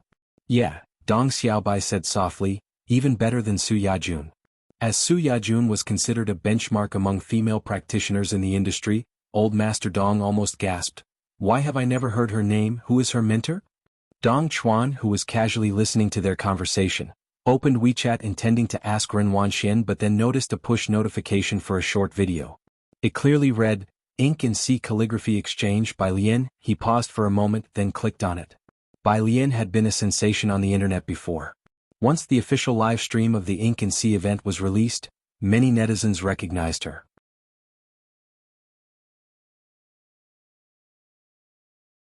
Chapter 736, 291 Godlike by Jian_1 Top comment in the comments section. Snack-eating citizen Little Wang. Bai Lian, member of Xianxia Calligraphy Association calligraphy level, has never participated in grading exams awards 1. first prize in the 9th Lan Ting Award, someone replied below. Most people probably have never heard of the Lan Ting Award. Let me educate everyone. The Lan Ting Award occurs once every 3 years with groupings, and getting a third-place award allows entry into the National Calligraphy Association. There are typically 3 first-place awards and 6 second-place awards. However, last year, which was the 9th Lan Ting Award, there was only 1 first-place award. The usual seeded contestants from the Calligraphy Association, Su Yajun and Xie Jinyuan, ended up with second-place awards, and those previously in the running for second place were moved to third place. For this reason, the 9th Lan Ting Award's Youth Prize became the one with the highest gold content in history. That first-place winner with no competitors is our Bai Lian, flower. Hold on, out of curiosity I looked it up, and has anyone noticed the name Bai Lian used seems familiar? Image? By Jian? Is she also a fan of Yen Lu and the Jian god? How is that possible? The Lan Ting Award was more than 2 months earlier than gambling with liquor. Could it be a coincidence? Speaking of which, our Jianghu University app also has a big name god with the same name. The netizens began to argue over Bai Lian's name used at the Lan Ting Award, but Dong Chuan didn't continue reading. He wasn't well versed in the entertainment industry. Instead, he turned to the elder Mr. Dong. Grandpa, Bai Lian was last year's first prize winner of the Lan Ting Award. The two who were discussing Bai Lian's calligraphy suddenly fell silent. The Dong family had been quite excited when they first heard that Ren Wanxian was studying art, practicing the Liang style. To them, the Liang style was not just the Liang style, it was also a foot in the door. Mastering the Liang style and doing it well is a different concept from winning the Lan Ting Award. This year's Pen and Ink Vast Ocean Four Nations Exchange, due to Bai Lian's participation, was frighteningly popular. Vice Chairman Liang of the Cultural Bureau hadn't even considered how to increase the buzz. By afternoon, a throng of tourists had surged into the venue. People continued to come and go until the evening. What on earth is going on? Vice Chairman Liang was somewhat perplexed as he ordered stepped-up arrangements, emergency meetings, and intensified promotion of the cultural philosophy for the event. The publicity department quickly traced the source of the whole affair. Vice Chairman, take a look at these videos. After watching the netizens' edits and checking the online popularity, Vice Chairman Liang asked, "Is all this because of her?" Of course, Jianghu University's top entrance exam star this year, the young person from the publicity department had previously scrolled past Bai Lian's long post. Vice Chairman, with her here, I believe this year's Pen and Ink Vast Ocean won't lack popularity. Vice Chairman Liang looked down at the list. He felt that the publicity department's statement sounded familiar. Thinking about it more carefully, it seemed that last week, when Dean Jian received the new list, he had also said something similar? At a restaurant near Cultural Square. Qiu Xuejing and Zhou Wennan had drunk quite a bit. Qiu Xuejing lived nearby. He walked with his hands clasped behind his back, alongside Zhou Wennan heading back. Deputy Zhou, you live in Chang'an District. Could you go back with Bai Lian? Zhou Wennan played a crucial role in the success of the Xianxia Calligraphy Association to date. No need, my younger brother will come to pick me up. Zhou Wennan smiled and shook his head. Well then, I'll submit another application for the Xianxia Calligraphy Association. How many applications did you receive today? 986 just today, Qiu Xuejing marveled, and this was only the first day. In Jianghu they hadn't felt it yet, but as reported by the Xianxia Calligraphy Association by this afternoon, the number of people strolling on Wallow Street had exploded, with many out-of-town visitors queuing up at the Calligraphy Association to experience traditional culture. The Xianxia Calligraphy Association was not large, and the Cultural Bureau had sent an additional 20 people to help, already starting to limit the flow of visitors. This was the era of information explosion through viral content. More extravagant than Qiu Xuejing had imagined. Bai Lian stood by the roadside, waiting to see Zhou Wennan off. From behind, Ming Dongheng silently handed her a black cape. There was no snow these past days, but the temperature in Jianghu remained very low. Qiu Xuejing rubbed his hands together, blowing out clouds of white breath, still discussing the future direction of the Xianxia Calligraphy Association with Zhou Wennan. Bai Lian had good physical resilience and wasn't as susceptible to the cold as others. She casually draped the black cape over her shoulders. It wasn't made by Ji Heng with black velvet fabric, a Chinese-style design, broad sleeves on the sides and thick white fur sewn at the cuffs and collar. Aside from a lifelike red rose on the left side of the collar, there were no other decorations. Simple and elegant. Zhou Wennan's car slowly approached, the speed lowered, and the person in the driver's seat got out, greeting Qiu Xuejing. His gaze shifted to Bai Lian standing nearby. Bai Lian? Professor Zhou? Bai Lian also felt surprised that Zhou Wenqing was actually Zhou Wen'an's brother. Wenqing, you know each other? Zhou Wen'an pulled out a cigarette and handed it to Qiu Xuezhing, then looking at the two he also realized, right, you are both from Jianghu University. After saying that, he continued to discuss today's matter with Qiu Xuezhing. Zhou Wenqing didn't know much about calligraphy art, so he talked to Bai Lian about the classes she missed at the Tongfeng group today and about the next literature report. Bai Lian lowered her head, meticulously straightened her cloak sleeve, listened to him finish, then asked, Professor Zhou, how many members are in your lab? Ning Xiao often went to help Zhou Wenqing, and Bai Lian knew Zhou Wenqing was also working on projects at the moment. The Zhou family studied a variety of fields, with some in politics, some researching literature, and some engaged in scientific research. Zhou Wenqing lacked a foundation at Jianghu University. For members, Ning Xiao sometimes comes over to help them, but Ning Xiao is just organizing data. The entire mentor group was in a state of limbo. Zhou Wen'an finished chatting with Qiu Xuezhing before getting into the car and leaving. Zhou Wenqing in the car. Zhou Wen'an sat in the passenger seat and after a few words about Bai Lian and the Calligraphy Association, he remembered the main issue. Dad went to Xianxia to inquire for you, but so far there's no news. Zhou Wenqing's hand rested on the steering wheel. No worries, just keep an eye out for me. For the application you submitted, I remember Jianghu University has its allocations, right? Zhou Wen'an asked. Green light. Zhou Wenqing started the car. The price is high, output even lower, the quotas are limited each year, all allocated to key projects. The portion allocated to my lab was used up by June this year. It couldn't be helped, this was a metal scarce across the entire world. Zhou Wenqing's main research focus was also this, and with the experiment halted, he had accepted the task of guiding new students assigned by the Physics Institute, to earn a bit of performance pay to support the lab. Jianghu University, Girls' Dormitory 407. After returning, Bai Lian saw Kong Wei sitting at her spot browsing her phone, with Yu Ximin's hand on her chair, watching along. And as soon as Bai Lian came back, both their gazes turned towards her without a word. Bai Lian paused, first looking towards Sun Qian, who lifted her head from the desk, indicating she was clueless. Fine. Bai Lian closed the door of the dormitory behind her, sat down calmly in her chair, set up her computer, and leisurely logged into WeChat to type out a message for Ning Xiao to send the data over. She still had to help Ning Xiao with the graphs. Dean Huang's message also popped up at that time, a list of academic labs with good atmospheres that he had screened. Dean Huang. Choose one. Bai Lian's fingertips rested on the mouse, zoomed in for a glance, and didn't see any familiar names before replying frowny face. Professor Zhou also has projects. Can we join his lab?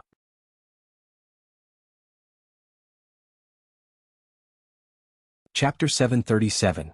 292 Are you going back to bomb Jiangjing? Second update. _1 Bai Lian was still examining the atomic arrangements at various temperature points in the simulation process when 5 bar graphs unfolded. She plotted the MSD versus time curve, fitted a straight line, and differentiated a ratio to replace the slope, her brows and eyes still. Why do you ask? You two use the same screen name. Do you know each other? Kong Wei asked earnestly, glancing at Bai Lian's computer. At a glance, she saw the bar graphs, the NPT system above with a simulation time of 195 ps written below, followed by the interfacial energy. Her eyes blurred from gazing too hard, and she quickly averted her gaze. Bai Lian tilted her head slightly and said unhurriedly, sort of. Kong Wei had simply blurted out the question on a whim. Not expecting to receive such an answer, and realizing she had interrupted Bai Lian's research, she hopped back to her own desk. She exchanged glances with Yu Ximin. Sort of, what does that mean? She asked in all sincerity. Sort of know each other? Yu Ximin looked at her with frustration. You should have asked whether it's a boy or girl, how old they are this year. Tuesday early morning. Bai Lian finally returned to the Tongfeng class for lessons. Having taken a week off, it had been a long while since the people in the Tongfeng class had laid eyes on her. It was rare for anyone at Jianghu University to take time off, let alone an entire week. Gao Yuan and others sat in the middle, and as soon as Bai Lian entered, many eyes fell on her. I heard they had a conflict with Professor Sun's lab members, Wang Shi murmured next to a male student, so Professor Sun filed a report to send them away. By the way, Gao Xiao, do you know which lab they're going to be assigned to? Without looking up, Gao Yuan said indifferently, it should be Professor Zhou's lab. Professor Zhou? Hearing this, Wang Shi lowered his head. Although Zhou Wenqing was their advisor, everyone in their group came from some background and knew If a professor had key projects, the school would not assign them to lead freshmen. The only reason Zhou Wenqing was assigned to teach them was that he didn't have any key projects on hand. Labs like that are always of little value. At least our group has Gao Yuan, who goes straight into Dr. Gao's lab. The male student beside Wang Shi sighed again. Wang Shi had always believed his choice was correct. He felt even more certain that leaving Ding Wenyang's group for Gao Yuan's had been a wise move. Compared to them, what seemed even more bizarre was Zhou Wenqing, who, after 4 hours of lecture that morning, waited for Bai Lian at the door. Bai Lian, carrying her canvas bag, handed her card to Tang Ming, asking him to wait for her in the canteen. Almost all the other students had left, and she remained with Zhou Wenqing in the hallway. "Bai student, you didn't tell Dean Huang you were going to another group?" Zhou Wenqing tapped his fingers on the teaching plan he was holding, speaking earnestly. "My lab is quite small, with only 4 members, and we don't have a full range of tools." The members had also been lackadaisical lately. Zhou Wenqing felt he couldn't be much help to Bai Lian and the others. "It's fine," Bai Lian said after he finished, lifting her chin slightly, her tone unhurried. "You just need to not refuse us." Zhou Wenqing had prepared many arguments to tell her that choosing a good lab was important to them, but looking at Bai Lian's expression now, he said helplessly, "I want refuse, but my lab's research topic is quite vague and most of the 4 members are just coasting through for a degree. I'm afraid it'll impact you." Probably only Zhou Wenqing could admit the mediocre quality of his students. He stood there watching Bai Lian's retreating figure. He couldn't help but pull out his phone and call his assistant. "Help me apply for more palladium with the higher-ups." Zhou Wenqing decided to make an effort. Having newcomers was an excuse. Zhou Wenqing's lab was in the experimental center. Bai Lian and the others headed there straight after lunch. His lab wasn't as large as Sun Fuss, consisting of just one room, where 3 students chatted at the central table. When new students entered, the only female student stood up quickly, tidying her desk. "Juniors, welcome. I'm Huyu, and this is the senior brother Lu and the second senior brother." Huyu, with her short hair and tall figure, was straightforward and efficient. She seemed like the kind of student Zhou Wenqing would take on. "Sister Hu, brother Lu, brother Chu." Ding Wenyang and the others greeted obediently. "Junior brothers and sisters, add me on WeChat first." Huyu took out her phone for them to scan the QR code. After scanning, she showed them around to the lab equipment. The lab being quite small, one could see everything at a glance. "The lab operation manuals are all here. Take a look. If there's anything you don't understand, feel free to ask me or the senior brother." Tang Ming took a look around and asked Huyu, "Sister Hu, so what tasks do we have today?" About that," Huyu exchanged a look with the senior brother. "Our teacher's research focuses on superconductors, but we don't have a lot of experimental equipment right now, so our lab isn't busy. You can just familiarize yourselves with the topics. There's no need to help us. If you have any questions, just ask." The new lab was inherently small, and with Bai Lian and the others, it became lively. Tang Ming and Ding Wenyang excitedly studied the machinery. Whenever they encountered something they didn't understand, Huyu and the 2 seniors would patiently explain it to them. Bai Lian and Ning Xiao found a spot and sat down to study Ning Xiao's plasma decomposition. At 2 o'clock in the afternoon, Huyu and a few others were going to attend an academic lecture. Huyu, sitting across from Bai Lian, rested her chin on the table and asked, "Do you guys have any favorite desserts? They'll bring a few extra for you during the tea break." The tea breaks at Jianghu University are famous after all. The academic event wasn't exactly in Huyu's field, but the school required attendance, and they were quite willing to go, not so much for the conference but for the delicious tea break. Upon hearing this, Tang Ming immediately looked up. "Taro Xiaobei." A little after 4 o'clock, Huyu returned with Senior Lu and a few others, each holding a paper bag. They placed the fruits and cakes on the long table in the middle and invited the seniors and juniors in the lab to enjoy the afternoon tea. "Taro Xiaobei, mousse cake, chocolate cookies, we have it all here, take whatever you fancy, juniors." Bai Lian was sitting in her spot, having already completed the diagram for Ning Xiao. She was somewhat surprised to see the tea snacks Huyu and the others brought back, not expecting them to bring so many. "Thank you, senior brothers and sisters." Tang Ming put down the experimental equipment he was working with. Bai Lian also set aside what she was doing and leisurely took a strawberry, taking a bite. Chatting with Huyu, "Senior sister, did you say there was a shortage of lab equipment?" "Not exactly lab equipment," Huyu spoke to Bai Lian as it wasn't a secret. "Our teacher's research topic is superconductors, and there's a very important metal element in there, palladium. But the annual quota of palladium is limited, and after April, our experiments have hardly progressed." "Palladium?" Bai Lian finished off the rest of the strawberry. She pulled out a piece of paper from the table and leisurely wiped her hands, deep in thought. Friday afternoon. After hanging out in the lab for a few days, Tang Ming had learned how to operate various pieces of experimental equipment. Like Ning Xiao, he was quite interested in all this. Right now, Senior Lu was discussing previous experimental data with Ning Xiao and Tang Ming, and was not at all secretive. He patiently answered any questions they had. Bai Lian saw they were still busy researching, so she didn't wait for them and left the lab by herself. Downstairs at the research center, Jianghu Lai was waiting for her, seeing her come out in a fleece-lined slant-collared outfit, holding a cloak in her hand, too lazy to put it on herself. "Aren't you cold?" There was heating on in the car. He was just wearing a black sweater, which only made him look even cooler. His left hand resting on the steering wheel, his right hand touching the back of her hand. Good, her hand was warmer than his. The words that were about to come out of his mouth vanished instantly.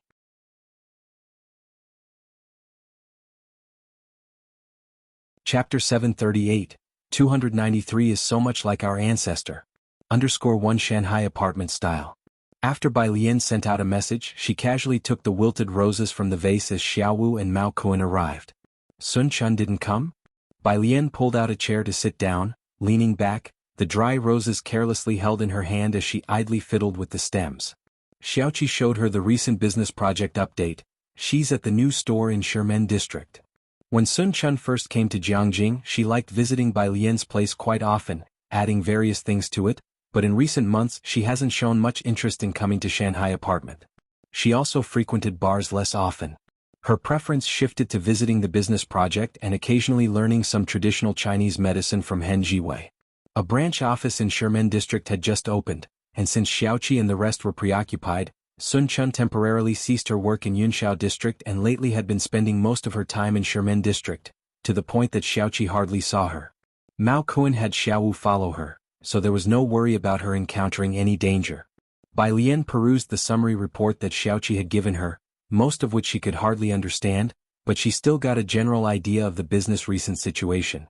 The business project differentiated itself from other herbal medicine stores in that its major source of products, especially the solid foundation paste, was Xianxia. Following Xiaoqi's preemptive purchase of medicinal materials with 2 million last year, most farmers now cultivated medicinal herbs this year. Xianxia was the best place for herbal cultivation, and solid foundation paste was the business signature product. As long as it remained unaffected, even if Luo family tried to suppress it, they couldn't destroy the business in its infancy. After solidifying its position, Xiaoqi then launched acupuncture for myopia without Lance's knowledge, instantly becoming a sensation online, even though such popularity was fleeting. But the successive day-end acupuncture for myopia check-in videos that continued to trend ensured ongoing attention. Following this, once the efficacy of the acupuncture for myopia was confirmed, there was no fear of being forgotten by the public. Of course, on top of this foundation there was another vital factor. The endorser for solid foundation paste was Yen Lu. This was also a crucial factor in breaking into first-tier city markets from the lower-tier ones. How are the negotiations with traditional Chinese medicine university going? Bai Lian looked at Xiaoqi. Dr. Hen is discussing with the professors at the school. Xiaoqi sat opposite Bai Lian, his hand resting on the table. There aren't many doctors willing to intern with us, but some senior professors are very interested in Dr. Hen's acupuncture techniques. This wasn't surprising. After all, medical students preferred to intern at large hospitals, or at least authoritative institutions. The business had only been established for a bit over a year and lacked professional authority in the field. Bai Lian wasn't surprised. The two discussed some issues about the business, and then Bai Lian brought up the problem with the old bill. Have you thought about finding your biological parents? Xiaoqi's expression was exceptionally calm. It doesn't matter anymore. 103. Shenqing came over early in the morning with groceries. The weekends were always bustling at Shanghai apartment. With Jianghu Lai watching Jianghe solve Olympiad math problems downstairs. Lance was playing Go with Pu Xiaohan. Xianxia had an exam tomorrow, and Ji Heng had specially called him over for dinner. At the moment he was helping in the kitchen. Chief Chen got off work early today, having just learned a few cooking tricks from Qi Yundai the previous week, and was showing off his skills in the kitchen. Shenqing was examining the blender next to her, surrounded by a variety of fruits, researching how to make juice. When Bai Lian came down, Jianghu Lai was maintaining a cold expression towards Jianghe. Lance and Pu Xiaohan had moved their small table 2 meters away, to keep a distance from the two. Jianghu sat at the dining table, his feet 20 centimeters off the ground, his right hand holding a pen, and his left pressing down a test paper. Jianghu Lai sat beside him, his elbow on the table, slender fingertips holding a phone, his sharp eyes slightly askew, an answer that one knows with a mere glance. Standing beside Jianghu, Bai Lian looked down and saw that he was stuck on the last question about thought expansion in the Olympiad math paper. Jianghu was sensitive to numbers, having mastered elementary math many years ago, and was now tackling middle school Olympiad questions. Even though they were middle school problems, they held little challenge for Jianghu Lai. Asking him to explain middle school level thinking was no different than asking him, what's 1 plus 1? It wasn't just Jianghu Lai. Upon first glance at the question, Bai Lian also intuitively thought of the answer. Bai Lian spoke calmly, Jiang Xianxia, wait for your brother Jiang to come back and have him explain it to you. She turned around, leaving Jianghu in Jianghu Lai's care and headed to the kitchen to find Chief Chen. Chief Chen was chop, slicing potatoes into thin strips. Miss Bai, he paused his knife work to greet her when he saw her entering. Bai Lian nodded slightly and reached out to help him wash the vegetables. Can I take another look at Zhou Jian's file from Xianxia? Source, web novel.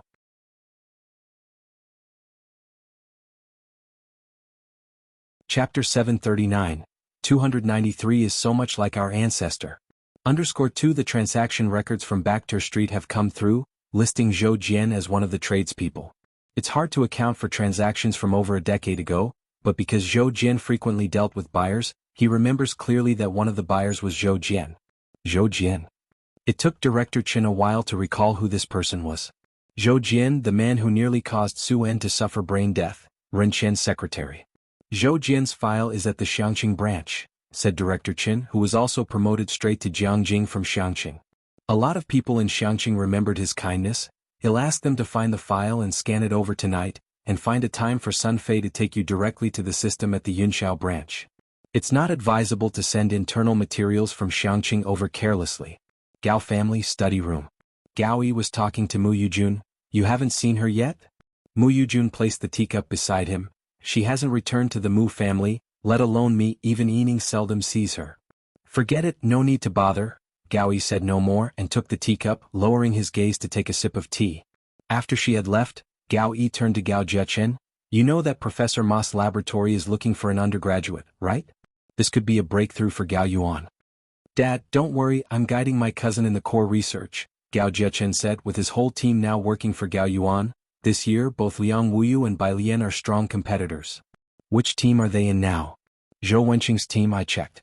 They are researching superconductors, but after 3 years the project has made little progress, Gao Zhechen informed Gao Yi. Gao Yi slowly set down his teacup. No progress in 3 years? What are they doing with so much scientific research funding every year? Make them deliver results this year, or there's no point in continuing this project. Saturday. The National Graduate Student Entrance Examination begins.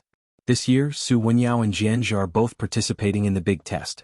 Jiangjing doesn't get much rain or snow, but the cold is particularly biting. All the lakes in Jiangjing are frozen. Today, Jiheng and Director Chen are ice fishing at Jiayu Lake. Pu Xiaohan wants to check in at the ancient buildings of Jiangjing. Lian, will you join me? Just wear what you have. I'll take a few shots of your silhouette for my new concept, a collision of ancient and modern. Sister Lu hasn't returned to Jiangjing, otherwise I could ask her too. Of course, Pu Xiaohan's first choice was always Bai Lian. Bai Lian was reading documents in the study room, and without giving it much thought, joined Pu Xiaohan. She has never refused people like Pu Xiaohan.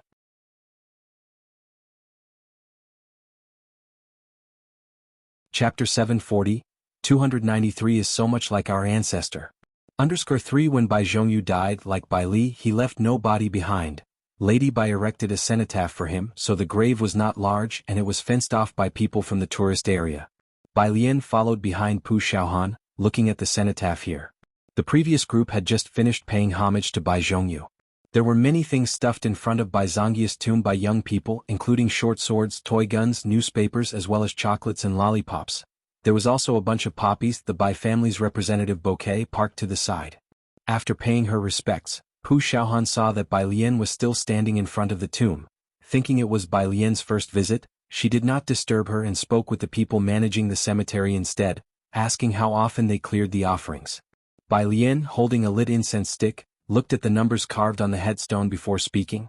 You see, in the end, Qin Yi and the others survived, and I am also doing quite well. Bai Lian took out her phone, which had a photo of Jianghu's grave site. After flipping to that photo and contemplating for a long time, she still did not display the picture. I saw the third princess, she's doing quite well too. Jianghu was 2 years younger than Bai Zhongyu.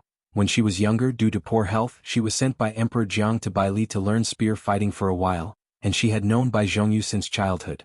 However, after Bai Li died on the battlefield, and Bai Zhongyu went far away to Xianxia, the two never saw each other again.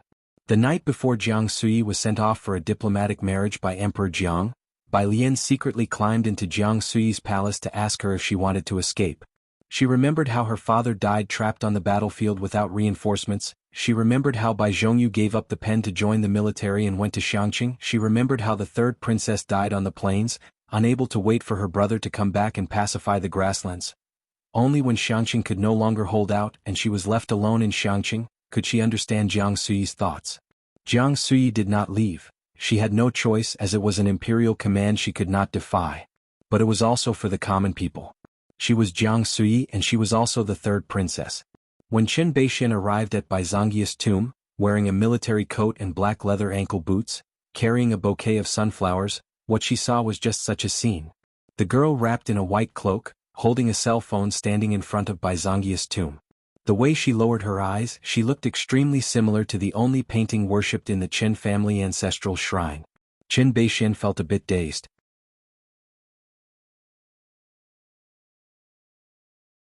Chapter 741, 294, How much do you want? Is 100 Jin enough? Second update, _1 adopted daughter? Bai Lian raised an eyebrow. Why is there another one looking to adopt a daughter? Who is it? Bai Lian flicked the ash off her cigarette lazily and turned her head to look at the director of the institute. The director did not conceal the truth. The elder from the Qin family, you probably don't know him, he was sitting in the audience last time watching you, and he's also the old friend whom I mentioned I wanted to introduce to you. The Qin family? Bai Lian propped her hands behind her on the windowsill. Which Qin? Their Qin family, the director's voice lowered as he spoke with a hint of wariness and a sigh. A family line that has been handed down for thousands of years, their ancestor is General Qin Yi. Ah, Bai Lian bit on her cigarette, the smile on her face enigmatic. Qin Yi ha. Her tone was so casual as if she were talking about the Wangs next door. The director, yes, General Qin Yi, the director slowly explained to Bai Lian, you should think this over carefully, it's not as simple as just writing a song. This is very important for you. Becoming the adopted daughter of old Master Qin without saying anything else, with that status, she could walk sideways in Jianghu without any problems. That won't be necessary. Bai Lian shifted her gaze back inside, looking at the sunroom below and spoke unhurriedly, I'm not afraid he'll dream about his ancestor coming after him at night. The last sentence was said quietly. The director didn't catch it. What did you say? I said tell him to save it. Bai Lian stubbed out her cigarette and opened the window a bit wider, her smile nonchalant. Don't overthink it. Jianghu Lai's laboratory. He stood before a large screen, removing the black pen clipped to the lapel of his white lab coat, and used the tip of the pen to point at the engine simulation of the flight vehicle on the screen. The image showed the engine propelling an energy body that diffused in all directions. Standing there, his posture rigid, his eyes under the glasses were chilly, his eyelashes slightly lowered. Inside the conference room, all the team members and professors were silent, just quietly watching the big screen. After the presentation, he capped the pen, and inside the conference room, most professors discussed the engine they had just seen. Some didn't catch the key points during the meeting and dared not ask Jianghu Lai. Only he followed Jianghu Lai with his notebook in hand. Mr. Jiang, I had them send dinner to the break room just now. Jianghu Lai walked towards the laboratory, clipping the pen back onto his chest and smoothing out any wrinkles on his clothing. Regarding the turbulent chaos system I just mentioned, how much did you understand? I recorded it. He pulled out his voice recorder. Jianghu Lai glanced at him, seemed about to say something, but in the end only acknowledged with a detached and looked away. After returning to Jiangjing, he handed over the dark matter work to the person in charge. He had been involved with the Ma Institute in the research for the Mars rover, and to have a holiday over the New Year, he often stayed until late in the laboratory these days. He silently touched his nose. He wasn't like Jianghu Lai, who could remember every word after hearing it once.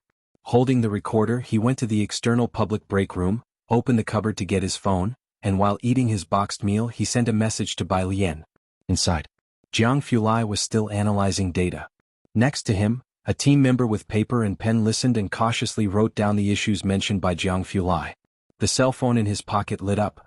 He was the founder of the laboratory and, like an academician at the Ma Institute, could bring his cell phone into the lab. Eat, just 2 words, not even a punctuation mark. Jianghu stared at the 2 words for a long while, silent. Beside him, a team member's hand trembled slightly, risking a glance up at Jianghu's indifferent profile, worried they hadn't just spouted some foolish theory. Then Jianghu spoke up, putting away his pen. Let's stop here. After he finished, he put away his phone and returned to his break room. Inside, the base staff had already set up his meal. His dinner was the same standard meal provided by the base as usual. But apart from the meal, there was also a white cup. He opened it and saw that it contained his medicine. Outside, a team member holding a meal sat across from Hewen, still shaken. Damn, that scared the hell out of me. I thought I made a huge mistake with my data, you know. And then he just tells us to go eat. There was even a bit of gentleness. Okay, I admit it's a bit too much to describe young Master Jiang as gentle as spring rain, but you get what I'm trying to say, right? Hewen finished the last bite of his meal calmly. I get it, but that's nothing. Monday. The Tongfeng class still had a 4-hour mechanics lecture in the morning. At noon, Bai Lian and Ning Xiao met up with a few others and went to the laboratory. As they arrived at the lab, they found Hu Yu and the others unusually quiet. Hu Yu, sitting to the side, had the teaching assistant gesture to them with a wait a moment sign. From inside the lab's office came the faint sound of voices. Bai Lian took off her cloak, not intending to eavesdrop on Zhou Wenqing's conversation with others, but because Zhou Wenqing's voice was somewhat agitated, she ended up overhearing. Director, never mind that we haven't been able to get materials for 6 months, now we have new students here. Zhou Wenqing sounded very angry, and at this time, you want us to hand over research results. Do you think that's reasonable? The voice inside was also helpless. It's not about being reasonable. Your project has been without results for a long time, and there's talk of shutting down your group. They'll sign the contract first and we'll talk about the rest at the end of the year. I'm not signing any damn contract if we don't even have the materials. What are we supposed to develop? Zhou Wenqing couldn't help but let out a curse. Tang Ming also faintly heard a bit of the conversation. He scratched the back of his head and asked Hu Yu, Sister Hu, what are Zhou's team arguing about? It's about our lab. Hu Yu frowned. We're supposed to be developing semiconductors and superconductors, and a part of it involves industrial materials. Today the director came over to say we need certain research results by the end of the year. If things go badly, our lab might get handed over to someone else, and it could have a big impact on the teachers too. Tang Ming was taken aback. He had a strange feeling inside as if wherever he went, something went wrong in that lab. What's Zhou going to do? I don't know. Lu Shixiang put down the data he was holding. For a moment, no one in the office felt like continuing to look at the data. Bai Lian listened in from the side, looking at the door of the inside office. Inside the office, the director was trying to persuade in a good-natured voice. Think positively. If you produce results by the year's end, you'll have a clear path ahead. The position for deputy dean is still open. Think about it, if you succeed it might be yours. You guys sure know how to put it straightforwardly. Without materials, what results can we have? Can you guarantee enough materials for me? Zhou Wenqing was laughingly angry. I have 4 students under me and 10 interns. What are you going to have them do? Seeing that Zhou Wenqing could not be swayed, the director lost patience. He simply put down the papers, pulled open the door and walked out. This is an order from above. You're supposed to sign it no matter what. A bunch of students inside the lab watched the director leave, and the director didn't look at anyone as he left with an upset expression. Bang, the door to the lab was closed. The teaching assistant hurried in to check on Zhou Wenqing.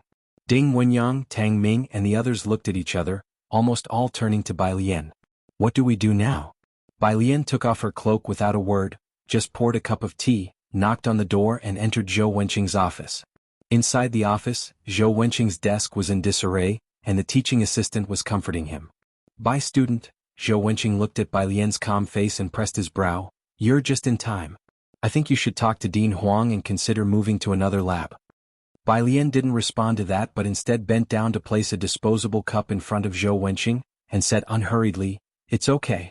You drink some tea first and calm down.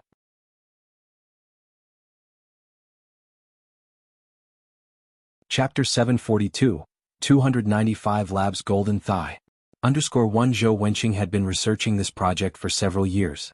Most domestic laboratories focused their superconductivity research on nickel, with few studies on palladium. Zhou Wenqing's team's simulated calculation results had already predicted this possibility.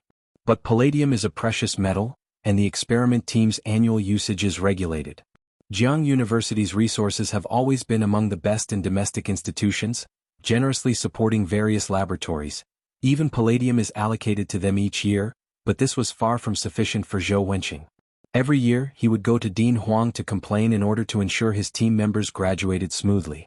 However, metals have always been scarce domestically and resources are limited.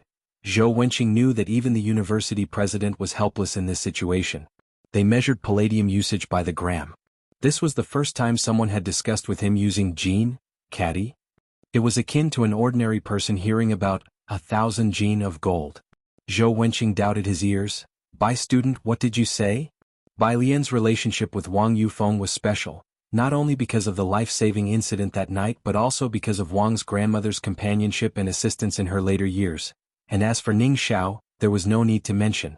Debts of gratitude are difficult to repay. Palladium purification was no easy task. This was Bai Lian's first time making an inquiry. Wang Yufeng didn't have much stock on hand, so he mobilized warehouses from various locations to procure this quantity for Bai Lian. "How much do you approximately need?" Bai Lian realized that 100 gene was a bit too much. She gave it some thought and, tapping on her phone, calmly explained, "I have an uncle who specializes in this business, and he can invest in our laboratory." Roughly, Zhou Wenqing came back to his senses and said a number he thought was preposterous. 30 gene? Bai Lian nodded. "Okay, I'll arrange for you, it should arrive in a few days." Zhou Wenqing watched Bai Lian leaving the office, then picked up the cup in his hand. He silently withdrew the kilograms he intended to say. Bai Lian preferred to describe it in traditional gene, while Zhou Wenqing preferred the scientific gram. 3,000 grams, which was roughly what he applied for from the school every year. The door closed. On the side, the assistant heard the 30 gene from Bai Lian's mouth, which was 30 gene of the experimental material palladium, not 30 gene of cabbage. The office ambience, which had been very tense just a second ago, now took on a fantastical air. The assistant watched Bai Lian's figure. He had heard of Bai Lian through working with Zhou Wenqing for Tongfeng, this year's freshman, good-looking with exceptional thinking.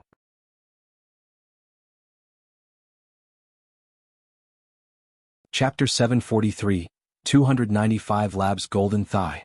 _2 She immediately opened the mixing software Dean Jian had sent her and put on her headphones. Today Zhou Wenqing didn't have time to oversee them, so she took the opportunity to listen to Dean Jian's tuning. Huyu looked at the software, which went from simulating components to a black and white page that seemed to be an audio page, which she did not recognize. "What is this?" she asked, pointing at Bai Lian's computer. "It's for listening to music," Bai Lian said, seeing that Huyu was also free, and handed her the other headphone. Huyu had her mind on Zhou Wenqing's matters and wasn't in the mood to listen to music. However, since Bai Lian offered it to her, she still took it and casually placed it in her ear. Huyu wasn't much of a fan anymore. Although she was somewhat out of it compared to others, her time was still fragmented during her graduate studies, so she rarely had time to listen to music or watch dramas. The music in the headphones was a classical melody she had never heard before. A very beautiful melody. Just by listening to the music, one could ride across the Jianghu, experiencing joy, enmity and eventually, a poignant retreat from the world.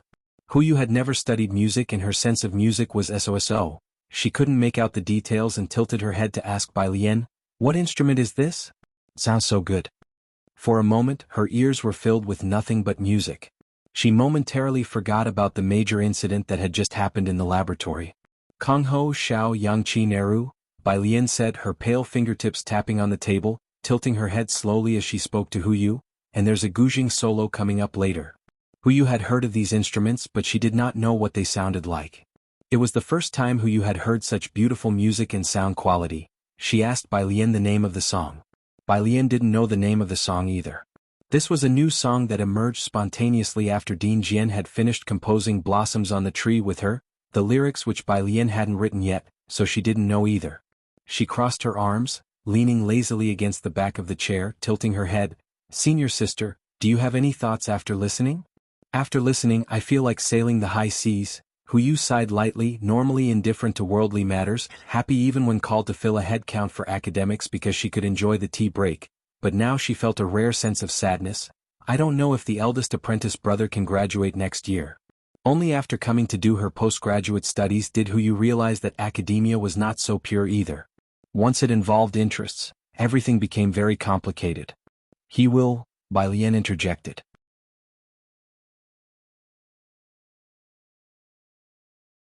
Please let us know reports so we can fix it as soon as possible. Chapter 744, 295 Labs Golden Thigh. _3 Their top boss Wang Yufeng. Not to mention Xiaowu, even Mao Kuan dreaded him. Su Chun quickly set aside what she was busy with and asked Hen Jiwei to check on Su Wenyao's status. Su Wenyao looked at her and asked, "Do you desperately need money?" "I have to make money for the boss." Su Chun picked up her cotton coat and glanced back at her. "But when it comes to money, who doesn't like it?" She left. Su Wenyao needed to remove his four early, as he was considered Bai Lian's brother. Hen Jiwei had heard about him from Xiaowu and was also very polite towards Su Wenyao. He drove back to the Su family mansion after removing the four. He played with Su Siki in the living room for a while. He had just finished his graduate examinations and needed to start preparing the application materials for the follow-up interviews in a couple of days. Old Madame Su spoke with him for a while, her fingers rolling a string of Buddha beads in her hand. She had lately been thriving and was more spirited than ever. "I had your aunt arrange a dinner with a few professors. Have you decided whose research team you want to join?" "I have some thoughts," Su Wenyao said, leaning on a nearby table and slowly twirling a rattle drum, his demeanor relaxed. "If you had gone with the Qi family at that time," old Madame Su began but didn't finish, recalling something. "Your father is dining with an old classmate tonight. You've heard of his daughter, Su Yajun."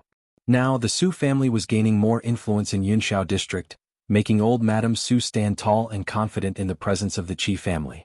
Qi Shuyun was no longer her only choice. Her sights began to shift towards other eligible young women. Su Wenyao never argued with old Madame Su about such matters, and went upstairs to tidy up in the study. "Wenyao," old Madame Su watched his retreating figure as he ascended the stairs. "Are you still entangled with that bar girl?" Su Wenyao didn't respond to her. Old Madame Su gazed at his departing back, her expression profound. "Old Madame," the butler tucked Su Siki in with a blanket, "the young master always has his own thoughts. You needn't worry too much about him." "Butler Su," the old lady lowered her gaze, her hands idly twisting the Buddha beads. She spoke slowly. "Arrange a meeting with that woman for me, 29 Tall Street. The Su family dinner time." Old Master Su put down his chopsticks and accepted the cup of green tea handed to him by the servant, looking at Su Jueming. "I heard there was some unrest in Jianghu today?" Su Jueming glanced at Su Jueling and Su Nanjing at the dining table and replied without much emotion. "Jianghu has been quite lively recently, even old Qin has been stirred up. He stepped out the Qin family's doors 4 times in just a few days." They discussed the latest happenings in Jianghu. "What about the Mu family?" "I heard that their old man has made an appearance," old Master Su said slowly. Su Jueming didn't pay much attention. What can they accomplish anyway? After dinner, Su Jini walked alongside Su Jueming, inquiring whether they should court favor with the Mu family. "I heard the Mu family has ties to the Jiang family. But such rumors no one dares to spread casually." "How could that be? You see, even the Gao family isn't taking it to heart. What connection could the Mu family have with them?" Su Jueming thought it was a smokescreen. "Mu Qiong is gone, the Mu family poses no threat now.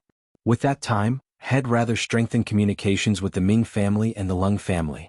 In the meantime, Su Jueling and the others returned to the courtyard, and he then asked Su Nanjing, "What's with your uncle being so secretive?" Su Nanjing was acquainted with Qin Beixian and Jiang Shijue. He was more in the loop than his father. Today, it seems someone arrived in Jianghu. Su Nanjing knew only so much.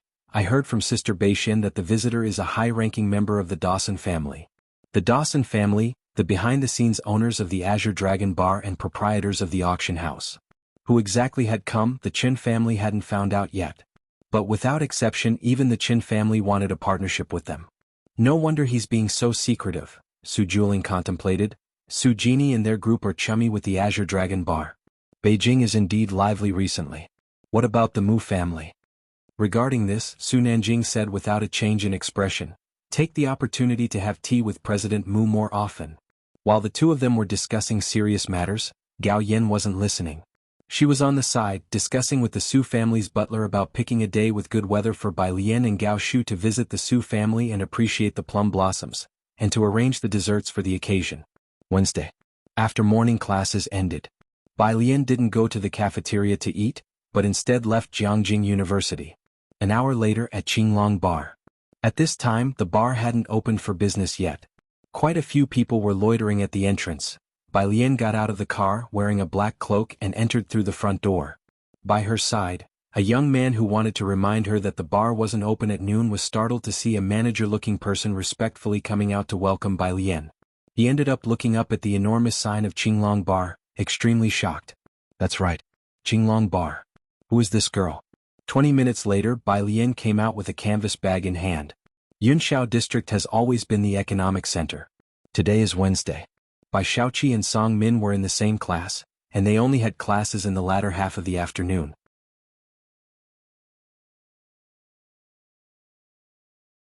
Chapter 745, 296 Lying to Win, Jiang Shijua_1 Bai Lian sat on the chair, passing something with her left hand to the side while her other hand continued to respond to Sun Fei's messages. She did it with ease and casualness. Even though Hu Yu felt it should be quite heavy, she used both hands to receive Bai Lian's canvas bag. But the moment she took hold of it, she underestimated its weight, and the overbearing palladium gold made her involuntarily stumble forward. Bai Lian's head did not lift, yet her hand accurately supported the bag. Senior sister, be careful. Once she steadied herself, Bai Lian raised her eyebrows and eyes, holding her phone, shedding her lethargy, her beautiful brows and eyes revealing a sharp edge. Hu Yu found it somewhat dazzling. After steadying herself, she gripped the bag with both hands and placed it on the table. She unzipped it and asked about the song from yesterday. I couldn't find that song even with a different software. As for the palladium mentioned by Bai Lian, Hu Yu didn't really pay attention. It hasn't been released yet and will take some time. Bai Lian stood up again. Senior sister, you keep these for now, I might need to take another leave this afternoon. She needed to make another trip to Yunxiao district. Oh sure, it's fine. The teachers don't have much going on anyway.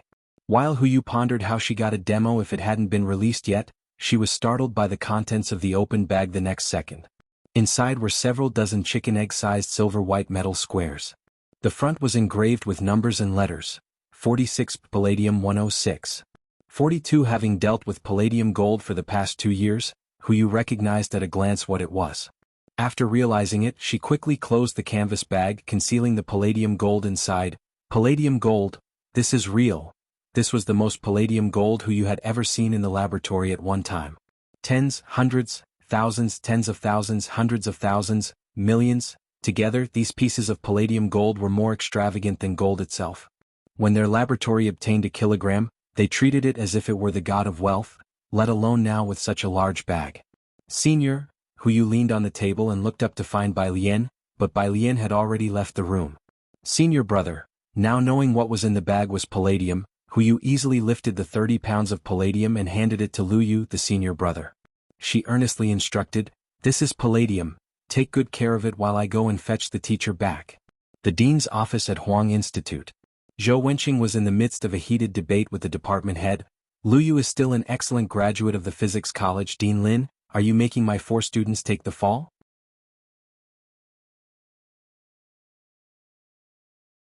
Chapter 746, 296 Lying to Win, Jiang Shijua_2 Palladium gold is precious and rare. Even Jiang University couldn't gather so much palladium in a short time. Faced with a heap of palladium, Zhou Wenqing and his 4 students didn't know what to say for a moment. Seeing that they hadn't come out for quite a while, Tang Ming politely knocked on the door. Brother Lu, could you take a look at my data? The door opened. Brother Lu looked utterly bewildered. Tang Ming then saw the silvery metal on the table. He didn't pay it much mind and casually asked, Iridium? Iridium.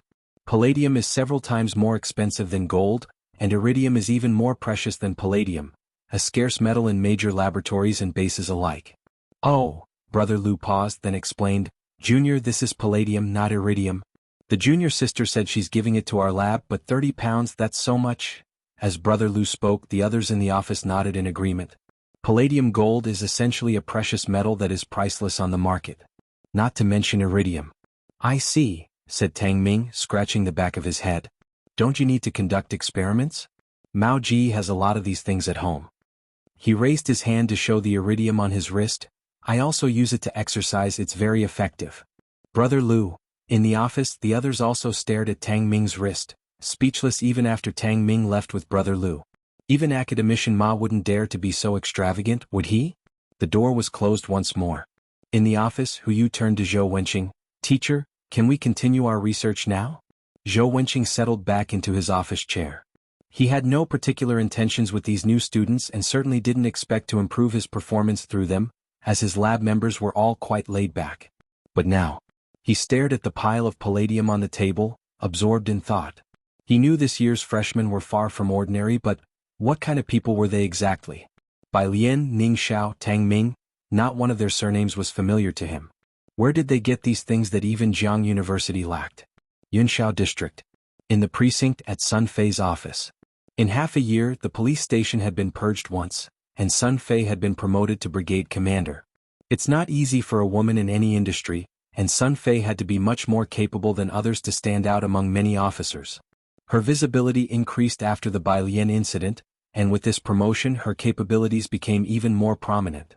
Miss Bai, Sun Fei closed the door and handed Bai Lian a cup of tea. Please have a look. They'll be outside if you need anything. Just call me. Thank you. Bai Lian looked up, thanked Sun Fei, the computer screen's glow falling into her dark pupils, diffusing a lazy, polite, and gentle light.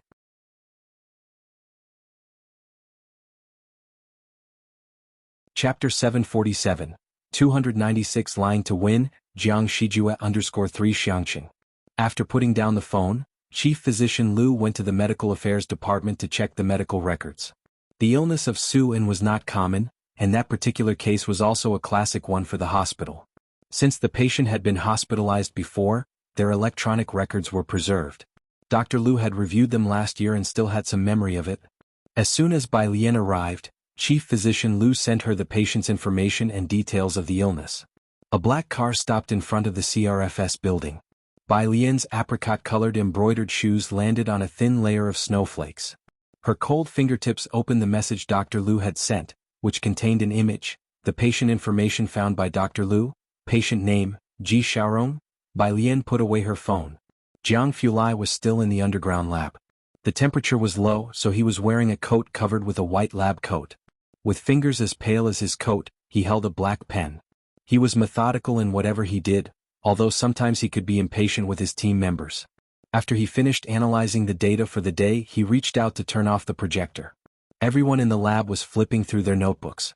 Outside the door, the waiting assistant entered as he finished. Young Master Jiang, Mr. Ming is here. Ming Dongheng? Jiang Fulai gave an in response, his face expressionless. He closed his notebook and was about to head inside. Having worked overtime recently, he had finally created the concept drawing for the engine. Hesitantly, the assistant spoke up. Mr. Ming has brought a girl to the top-floor lounge. Jiang Fulai's footsteps halted. He looked back, gathered his pen and notebook, and while taking out his mobile phone from his lab coat pocket, he removed his coat and walked out. His emotions were clearly displayed. When did they arrive? He asked in a deep voice. While you were in the meeting, the assistant replied, observing his expression and movements while wondering who the girl Mr. Ming brought could be, and quickly followed him. Jiang Fulai casually carried his white coat and passed through the air raid shelter door after an iris scan. The black hem of his clothes flowed in a noticeable arc. When he entered the elevator, his light-colored eyes landed on the assistant. Next time she comes, let me know in advance. He didn't specify which she, but the assistant got the hint. It probably wasn't referring to Ming Dongheng. The two reached the first floor. Jiang Fulai's private restroom was at the top of the building, accessible by a separate elevator. He exited the elevator and headed to another one that wasn't open to other people. In the lobby on the first floor, a group of people happened to be passing by. Men and women.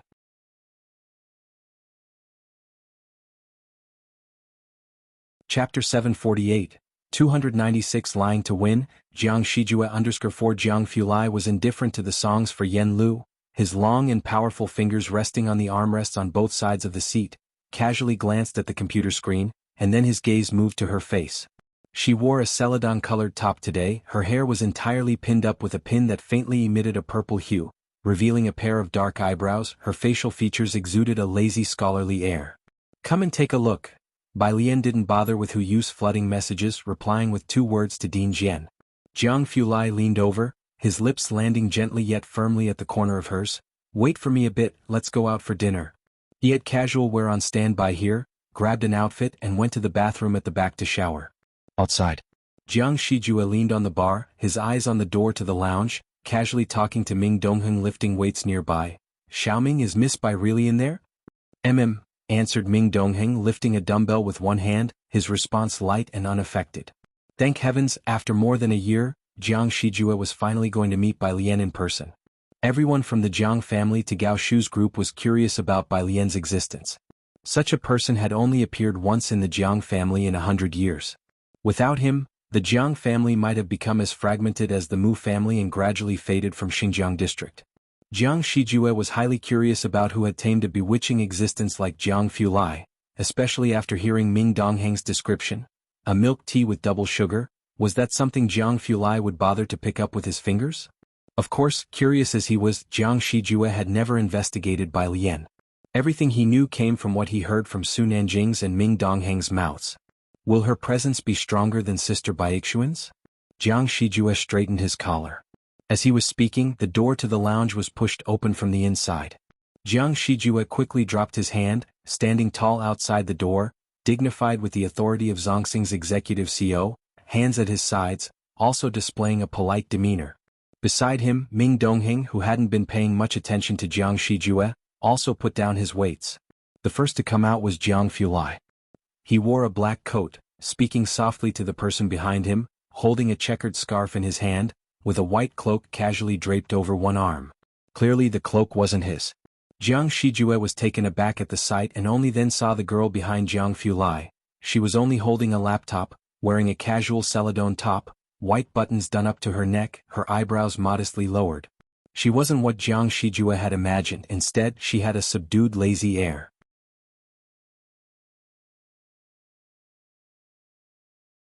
Chapter 749. Jiangjing's Top Circle, taking Wenjixia to the Su family to admire the plum blossoms. _1 Mathematics requires a certain talent. If you don't understand a problem, even a teacher's 10 years of explanation would be useless. Aside from that, it also requires a passion and practical skills.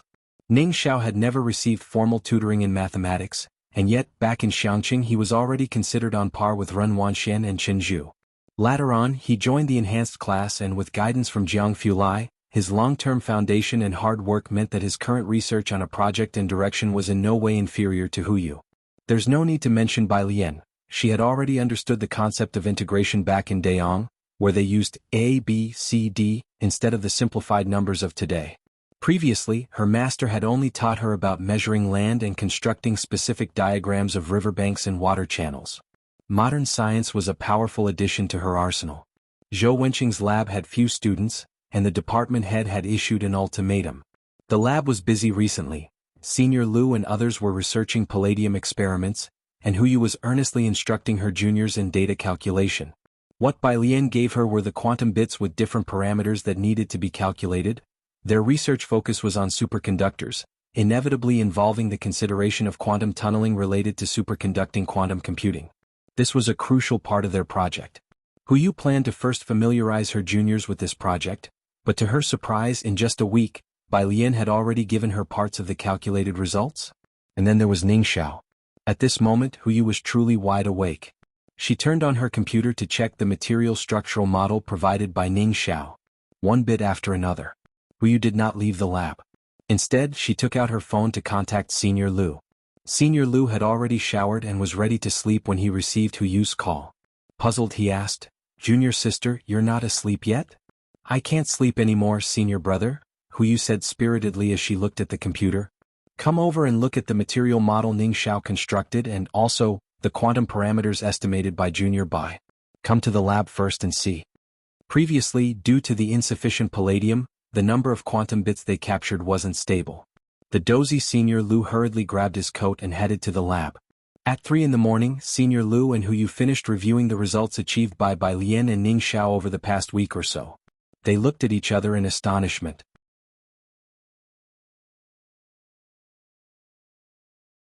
If you find any errors, ads pop up, ads redirect, broken links, non-standard content, etc. Please let us know reports so we can fix it as soon as possible. Chapter 750. Jiangjing's Top Circle, taking Xianxia to the Su family to admire the plum blossoms. _2 Influenced by Tang Ming, he always referred to Ning Xiao as the study god, and the forums all knew this title by now. And indeed, he truly lived up to the name of study god. That's not how you calculate it. Did the original poster not consider the hard requirements?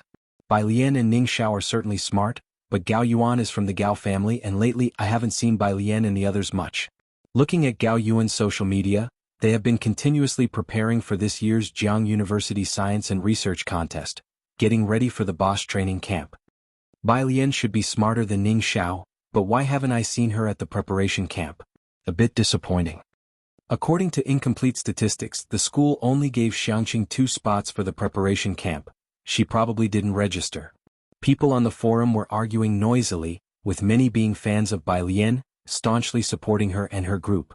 But most remained rational, questioning whether Zhou Wenqing and his team's project could even continue into the end of the year. Bai Lian was unaware of everything on the forums. For the past week, she had been helping Hu Yu and the others with data modeling, and most of the time, it was Tang Ming and his team who took turns bringing food to the laboratory. After handing over the processed data to Hu Yu, the next evening Bai Lian took her laptop and said to Hu Yu, "Senior sister, Ning Xiao and I won't be coming to the lab these next few days." The new junior didn't need someone to guide her, and she could even help with the core data. Especially since she could also earn a lot of gold coins. Where could you find such a junior? Hu Yu stopped her discussion with Ding Wenyang, preparing to see Bai Lian off. "Junior sister, you have things to do, and even if you're busy until the end of the semester, that's fine. This little bit of research, Ding Wenyang and I will handle it with ease." "Junior sister, goodbye." She stood at the entrance of the laboratory building, waiting until Bai Lian was out of sight before she couldn't help but jubilantly return to the lab. She began chatting with Ding Wenyang about the gossips on the forum. "Little Ding, does Ning Xiao really have over 4 million points?" There had been a lot of discussion about Ning Xiao on the forum lately. Many doubted the authenticity of the over 4 million points since even Gao Yuan had only more than 2 million points, and with Ning Xiao himself not confirming it, some suspected it was an upperclassman with the same name. "Yes, what about it?" Ding Wenyang handed the report he had printed out to Hu Yu. Hu Yu, she felt these newcomers had a talent for driving people crazy.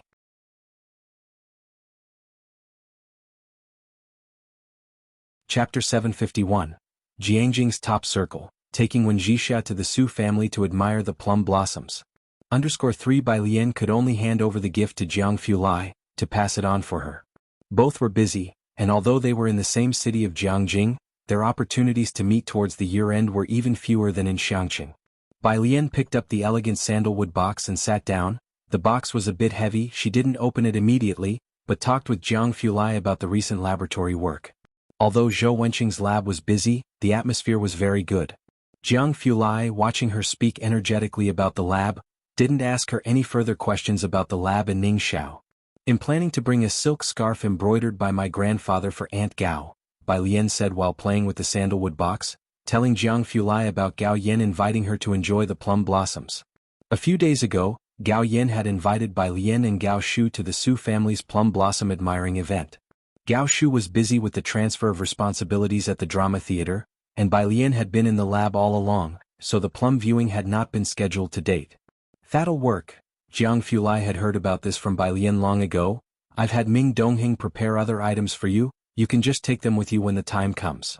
In the span of nearly a year, Su Nanjing and Gao Yan had given Bai Lian quite a few gifts.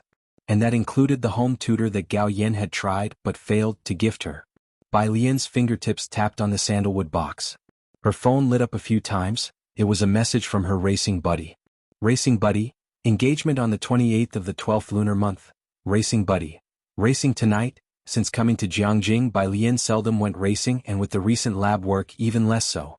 However, she was somewhat aware of the affairs of the Wen family. Next to her, Jianghu Lai kept talking to her, and without Bai Lian deliberately hiding her phone screen from him, he naturally saw the message flashed up, his face as aloof as ever, his long lashes only slightly drooped. "The race tracks in Jiangjing are very slick right now."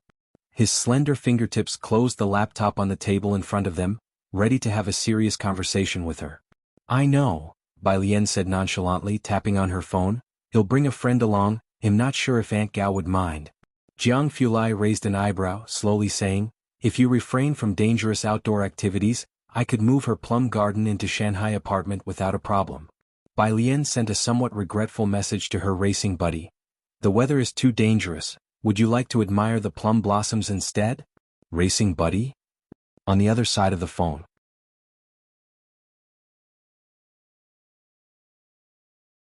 Chapter 752, Jiangjing's Top Circle, taking Xianxia to the Su family to admire the plum blossoms. _4 Actually, Xianxia also knew her own situation. She was not originally from Jianghu, and she couldn't fit in with the group of socialites there. Jiwei got along well with those socialites, so they all intentionally or unintentionally isolated her, especially those who had dealings with the Wen family. Xianxia was very aware that she had been pushed out of the circle by these people from Jianghu. Those people were clearly telling her with their actions not to force herself into a different circle.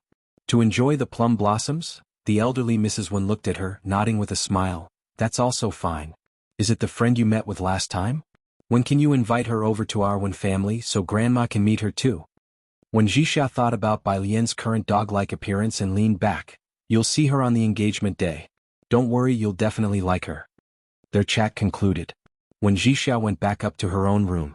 The butler stood behind her like a ghost. Miss, you should still try to fit into this circle as much as you can. The gathering this time is organized by Miss Lung, and that second miss from the Su family will definitely be there. Butler, don't worry. Xianxia kicked open the door to her room, retorting, have a look at the stocks I've had you buying recently, haven't they gone up?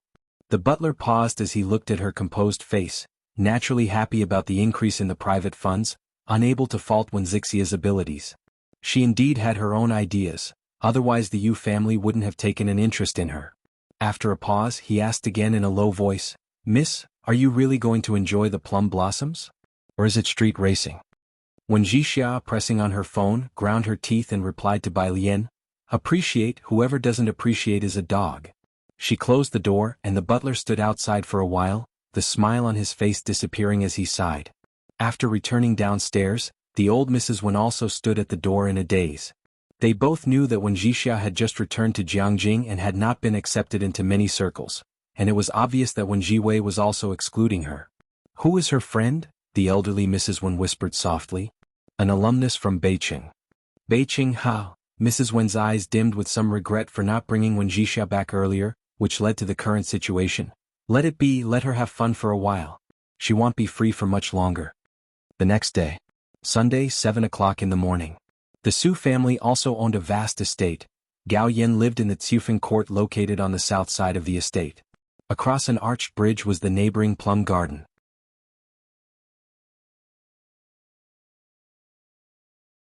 Chapter 753, 298 Shocks Xianxia.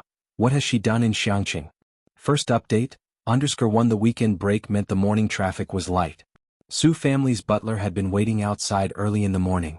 At 8:30, he saw a black car approaching from the side and immediately notified Gao Yan that Bai Lian had arrived. He then ordered someone to open the side gate beside Guangliang's main entrance, allowing the car to enter. The car drove all the way to the front courtyard and stopped. Today, hearing that Bai Lian and Gao Shu would visit the Su family, both Su Nanjing and Su Juling had not left home, and Gao Shu had not yet arrived at this point. Upon hearing from the butler that Bai Lian and Jianghu had arrived, Gao Yan put down the small hexagonal rui lantern she was holding. Seeing Gao Yan head outside, Su Juling and Su Nanjing, who were sitting in the front hall, also put down their cups and stood up to walk towards the Chuehua gate. The three of them had just reached the Chuehua gate when the butler led Bai Lian and Jianghu through the arch bridge to come in. Su Juling stood in the center, instantly noticing Jianghu wearing a black over-the-knee coat. His gaze shifted and his eyes fell on the girl walking to his left. Today Bai Lian wore a lotus green coat, a shade of deep green that made her fair skin stand out. Her coat was unbuttoned, revealing a white knitted sweater and cream fleece trousers underneath. A loosely tied cream scarf around her neck had partially slipped off her shoulder, blown by the wind. With her coat on, her hair was casually tied back with a silk ribbon, and she wore a white fleece hat. Standing there, she radiated calmness and composure, exuding an elegance similar to the restraint of Chinese blue and white porcelain with deep blue patterns circling cloud-like layers above. Upon seeing Su Juling and Gao Yan, she smiled softly and greeted them gracefully. Su Juling had long heard about Bai Lian countless times from Gao Yan and Su Nanjing. There was no need to mention Su Nanjing, but Gao Yan's fondness for Bai Lian was almost overflowing. Unable to have more children due to health reasons, Gao Yan greatly yearned for a daughter. Su Jini was the only young miss of her generation in the Su family and had been doted on from a young age. Even her conflicts with Su Jueming did not affect Su Juling and Gao Yan's partiality towards her. However, after Bai Lian appeared, the frequently mentioned Jini in Gao Yan's conversations was replaced by Lian Lian. Su Juling had long wished to meet this girl mentioned so often by Su Nanjing and Gao Yan. Now, seeing her for the first time, he understood why Gao Yan liked her so much.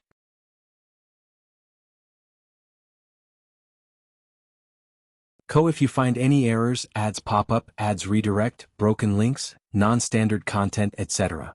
Please let us know reports so we can fix it as soon as possible. Chapter 754. 298 Shocking Xianxia. What has she done in Xianxia? First update. _2 in Jianghu. Apart from university classmates, there are no other social circles, and my position in the one family is quite awkward. Today is the gathering of the young ladies from Jianghu's elite circles.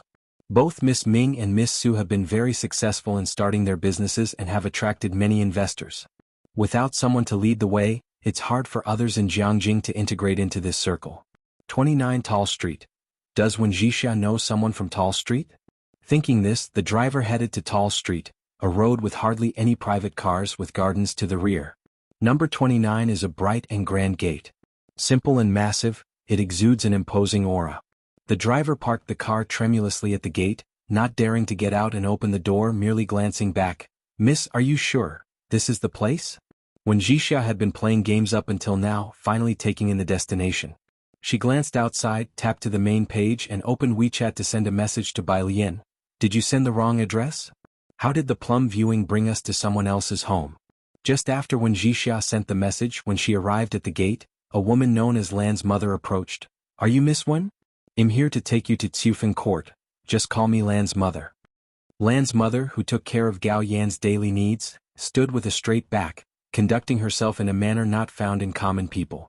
The driver from the Wen family hurriedly got out of the car. Having received a reply, Wen Xianxia also got out of the back seat, following Lan's mother with hesitation. The old Su family estate occupies a vast area, with Xiufeng Court located towards the south, at some distance from the main gate.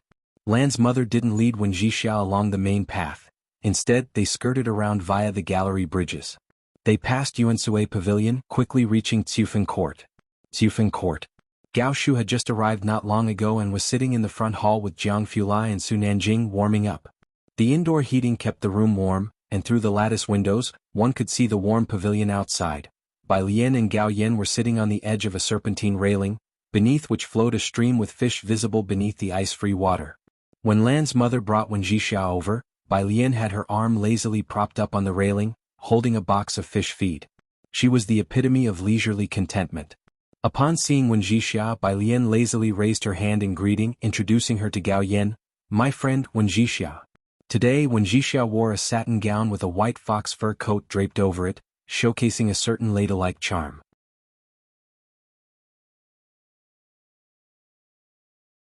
Chapter 755. 298 Shocking Xianxia. What has she done in Xianxia? First update. _3 As soon as Wen Xianxia heard Su Nanjing, she knew where she was. Su third young master, Su second Mississippi.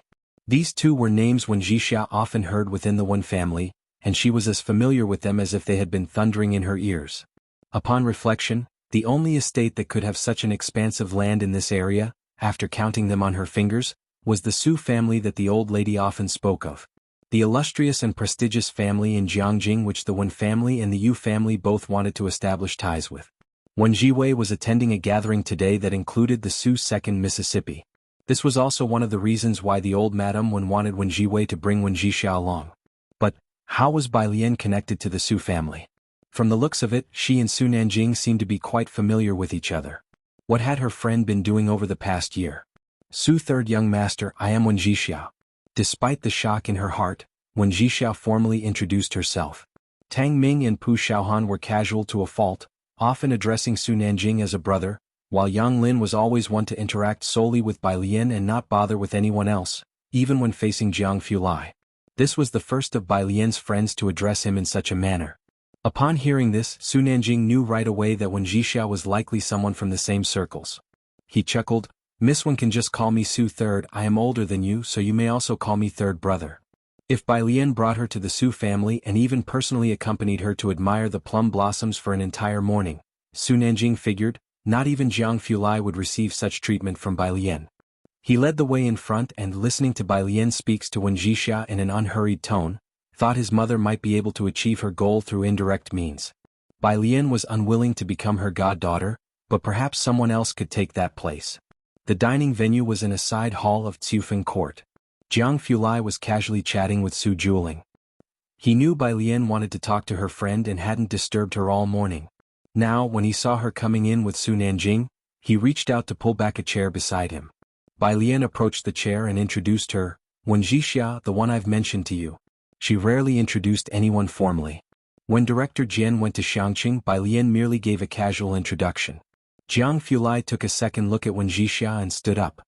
His cold and distinguished nobility was apparent as he greeted Wuxia with composure, "Hello." His voice was cool and somewhat aloof.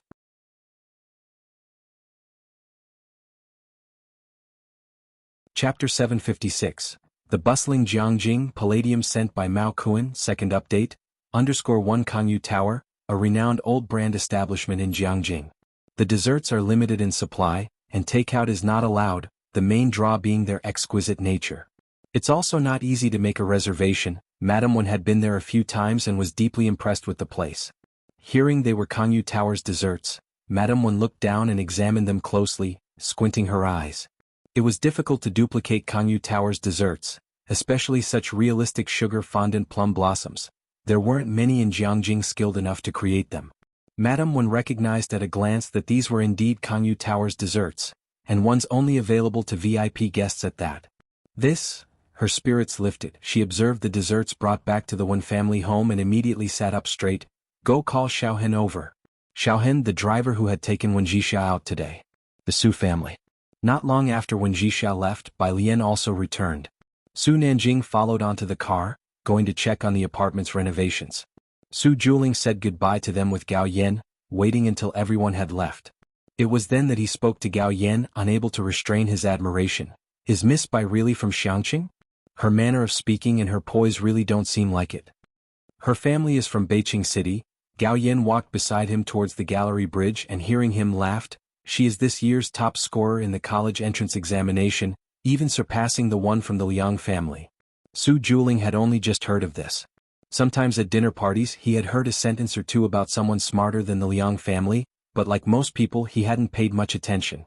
Intelligence was one thing, but whether or not someone could stand before them and reach the summit was a completely different matter. Now, hearing Gao Yan's words, he realized that Bai Lian was not the person he had imagined her to be. "You know about Shu Shu being elected as dean this time?" Gao Yan glanced at Su Juling. Su Juling, often busy with overseas enterprises, was aware of Gao Shu's promotion and had even asked the butler to send a congratulatory gift. "The Jiao family is not easy to deal with." "Indeed not easy to deal with." Gao Yan walked onto the gallery bridge, proud to say, "Alien helped her a lot this time." Su Juling was even more surprised. "No wonder," he kept pace with Gao Yan. "I felt that Jiangjing has been quite lively recently, with people from the Dawson family even coming over. My brother and the others have been inquiring about Wang Yufeng, and I wonder if there has been any news from the Qin family." In the car. After responding to Wuxia, Bai Lian reached for her computer. By her side, Jianghu wasn't looking at her messages but was talking to President Huang. "I've asked," said President Huang, who normally rested on Sundays and gathered with friends, most of whom were professors in Jiangjing. He stepped aside to answer Jianghu's call. The person who issued the order directly to the institute was General Gao Sun. They wouldn't dare meddle with a big shot like Scholar Ma. But putting pressure on a laboratory center in the physics department of Jiang University was a matter of a few words. "Gao Sun." Jianghu opened the desk to make space for Bai Lian's computer. He recalled Gao Sun in his mind.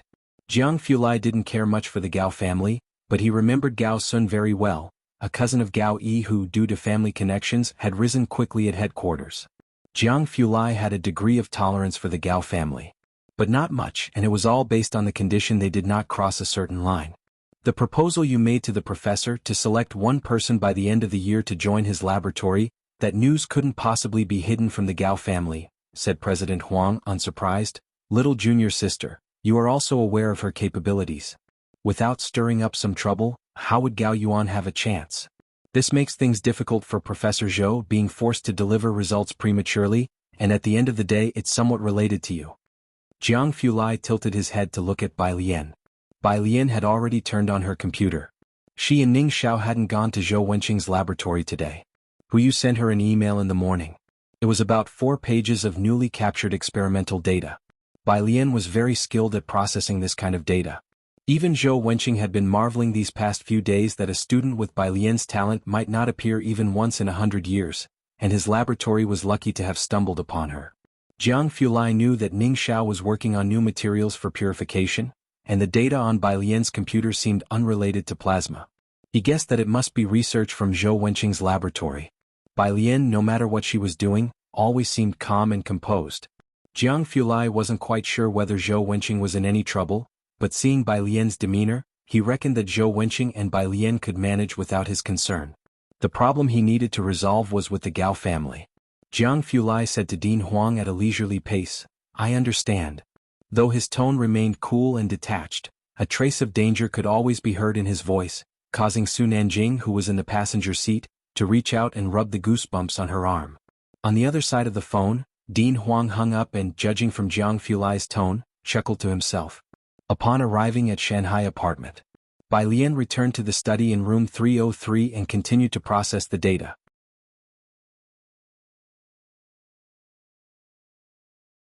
Chapter 757, 300 Newcomers on the Cutting Edge. _1 The remaining palladium weighs about 70 Jin. Each piece is the same size with a silver-white metallic surface, and each has the periodic table form etched onto it. At this moment he saw the letters, Pa.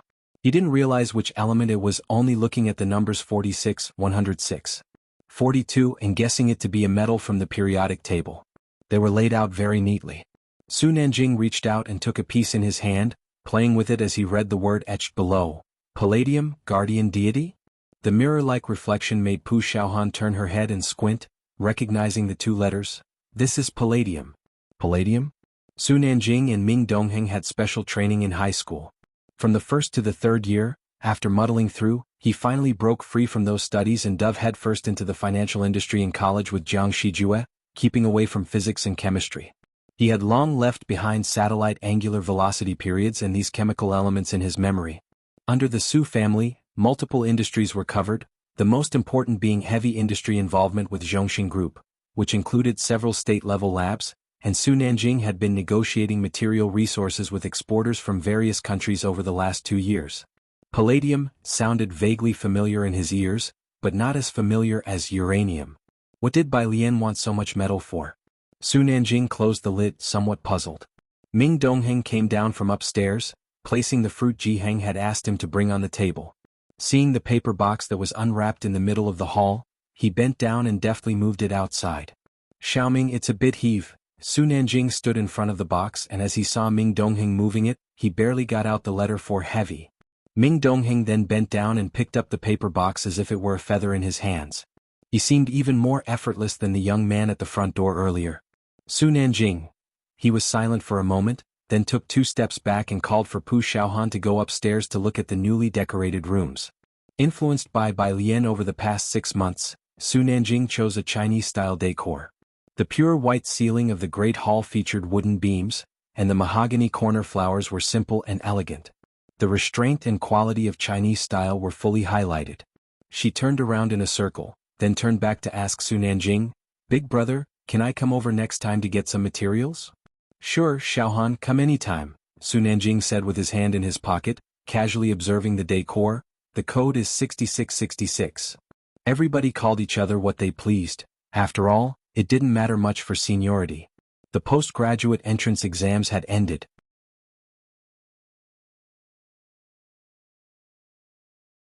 Chapter 758, 300 Newcomers Edge. _2 Dean Huang? What are you doing here? The invigilator was somewhat surprised. I came to see the students from the Tongfeng class. Dean Huang had his hands clasped behind his back as he scanned the lecture hall, which was empty. Where is Bai Lian? Bai Lian was a celebrity at Jianghu University. Even teachers from the English department knew that this year's freshman class had produced a Bai Lian, and occasionally they heard the name Ning Xiao as well. After enrollment, less people talked about Liang Wuyu, but mentioned Bai Lian's name, and not just people at Jianghu University, but countless netizens knew her as the prestigious student of Jianghu University. The invigilator naturally knew her, and he pushed his glasses up. Dean Huang, Bai Lian finished her exam and turned in her paper an hour ago. Dean Huang, topology was too difficult, not to mention the fact that Ma Institute fellow personally set the questions. It was normal for Tang Ming and the others to say the questions were too difficult to finish. But, she turned in her paper an hour early? Dean Huang had never seen anyone able to submit Ma Institute Fellows' paper so early, and wondered if it might be a bit too arrogant. Did she finish it? Bai Lian's handwriting was neat and attractive. The invigilator was curious about her, and had a very deep impression of her test paper. He nodded. She did finish. Finished, yes, but he did not know whether the answers were correct or not. Shanghai apartment. Butler Wen carried a gift, following behind Wen Zhixia as they got out of the car. Miss, is this the place? He looked at building number 5.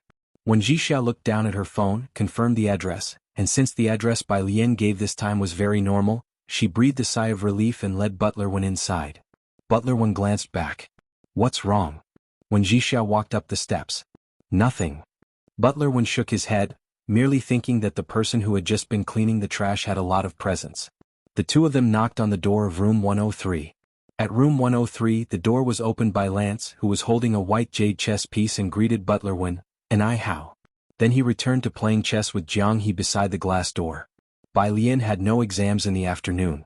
Since Ji Heng and the others went fishing yesterday, and Ning Xiao and the rest needed to study for finals and didn't have much time, Ji Heng asked Bai Lian to bring Yang Lin back for dinner with them. We're going back on the 29th. When Zhixia was going to announce her engagement on the 28th of the lunar calendar, and Bai Lian had arranged with Ji Heng to go back to Xianxia that evening, will you go back with us or will you go back first? Yang Lin was also busy with her part-time jobs, studies, and also managing the tasks given by Xia Zhuoyu.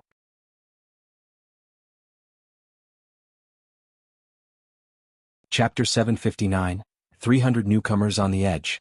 _3" have some tea. Bai Lian offered the tea to President Huang. Now's the time for tea? President Huang picked up the teacup, took a sip and found it quite pleasant. He calmed down for a moment. His gaze fleetingly wanted to say something more, but then he caught sight of the girl quietly reading on the sofa. Yang Lin's personal style was quite distinct. She wore black-framed glasses year-round, had bangs that were very long and shoulder-length hair. Just sitting there, she didn't have a strong presence. President Huang was taken aback for a moment, then stood up abruptly with a thump, and exclaimed in surprise, "Yang Lin?" Yang Lin closed her book and stood up. "President Huang? Is it really you?" President Huang's eyes lit up. "I was in your lab just a couple of days ago and didn't see you. Yang Lin, have you given any thought to my suggestion from last time?" Yang Lin glanced at his head and adjusted her glasses. "President Huang, I'm just a freshman. No problem, I can wait." President Huang waved his hand dismissively. "Yang Lin, you must believe that you are definitely better than old Xia." "Yang Lin, I'm going down to help Grandpa." Yang Lin put down her book and went downstairs to room 103. The butler and Wen Zhixia also realized that Bai Lian and President Huang had something to discuss, so they both went downstairs as well. Once out the door, the butler asked Wen Zhixia, "Who is that President Huang?" "The president?" "Which institute's president?" Wen Zhixia glanced back at room 303. She didn't know but felt that this year her friend had truly exceeded her expectations by far. Upstairs. After everyone left, President Huang sat down again to drink tea. "I never expected you to know Yang Lin." These two people, one earmarked by academician Ma, the other favored by old Xia, were both destined to stand at the pinnacle of their fields. Jianghu University had an abundance of talent this year, alright, but how do they all know each other? "We were desk mates in our senior year." Bai Lian refilled President Huang's cup with tea. "Desk mates in their senior year? From the same class and also from Xianxia?" President Huang was even more amazed. He had heard Xia Zhuoyu mention Yang Lin, but only knew that her name was Yang Lin and that she was a student Xia Zhuoyu valued. What a coincidence. Xianxia was really brimming with talent this year. After discussing Yang Lin, President Huang brought up the main issue at hand with a serious expression. "I haven't found Professor Zhou. What is he up to these days? Don't you really worry at all?" He broke down the situation for Bai Lian, explaining the pros and cons. While President Huang spoke, Bai Lian listened quietly. Only after he finished did she look up. "We all know, but I think Professor Zhou doesn't wish to apply for withdrawal himself." "Not to withdraw?"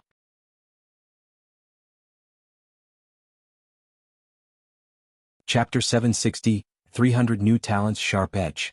_4 However, Song Min does know Bai Xiaoqi, and since he was a successful entrepreneur, the physics department had previously secured his sponsorship.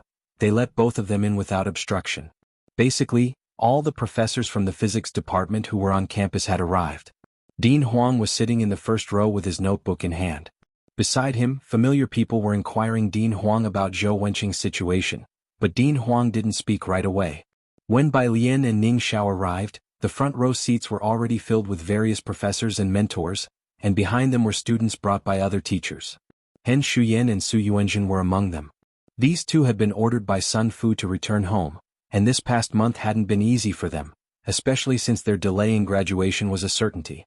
Now hearing about Zhou Wenqing's incident with Bai Lian, it made things a little more bearable for Hen Shuyan and the others, who, upon spotting Tang Ming, shot a scornful glance in their direction.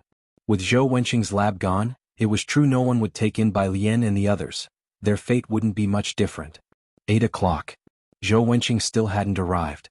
Director Lin looked calmly at Dean Huang. "Dean, are you sure Professor Zhou will come today?" Dean Huang unscrewed the lid of his thermos, took a sip of water and replied composedly, "Don't worry, Professor Zhou is still organizing the documents." With Dean Huang's assurance, most people continued to wait. Dr. Zhua and Sun Fu were sitting right behind Dean Huang, feeling relieved as they listened to Director Lin and Dean Huang's conversation. Good thing they had not kept any freshmen in their labs. Because of the Zhou Wenqing incident, both realized someone was targeting this group of newcomers, and Zhou Wenqing was merely caught up in it. 8:05. Director Lin stood up. "Dean Huang, I don't think Professor Zhou has produced any results, so he didn't come today. I think there's no need for a meeting to discuss this. Let's just retract the project." As he spoke, the students exchanged glances with each other in confusion. Bai Xiaoqi withdrew her gaze from Bai Lian and looked at Song Min. "Let's go." The professors on the other hand showed no surprise, for the outcome was inevitable, and they began to stand up, ready to leave. It was at this moment that the front door of the lecture hall was pushed open, and 3 figures entered. Zhou Wenqing had been working hard for several days. He was wearing glasses, casually dressed in a military coat, and had disheveled hair.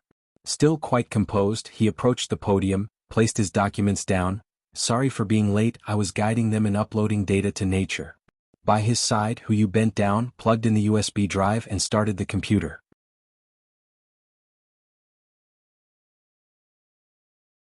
Chapter 761.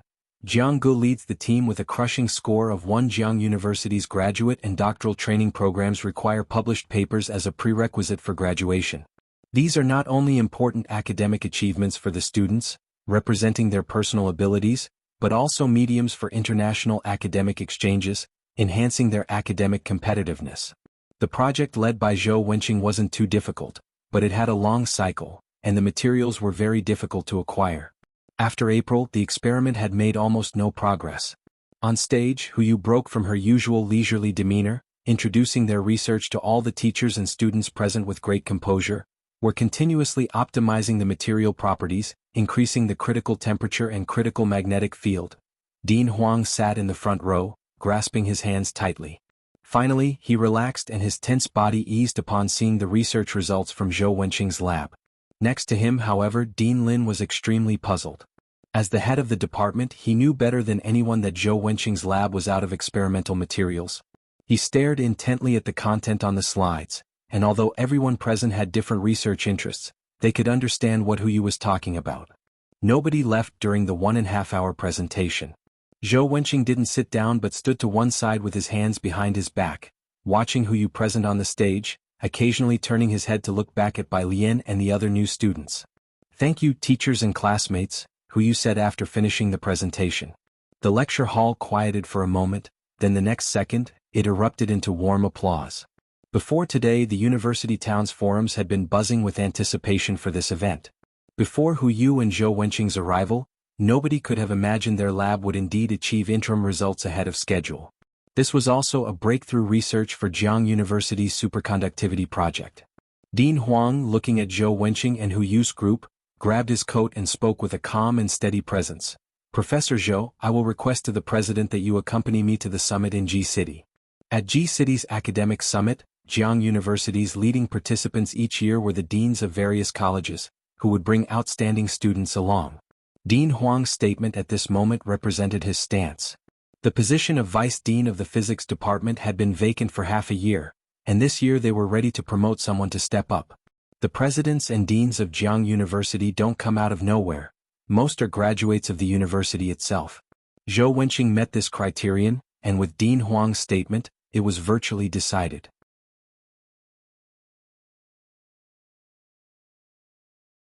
Chapter 762, Jianghu leads the team with a crushing score of 2 by Xiaoka.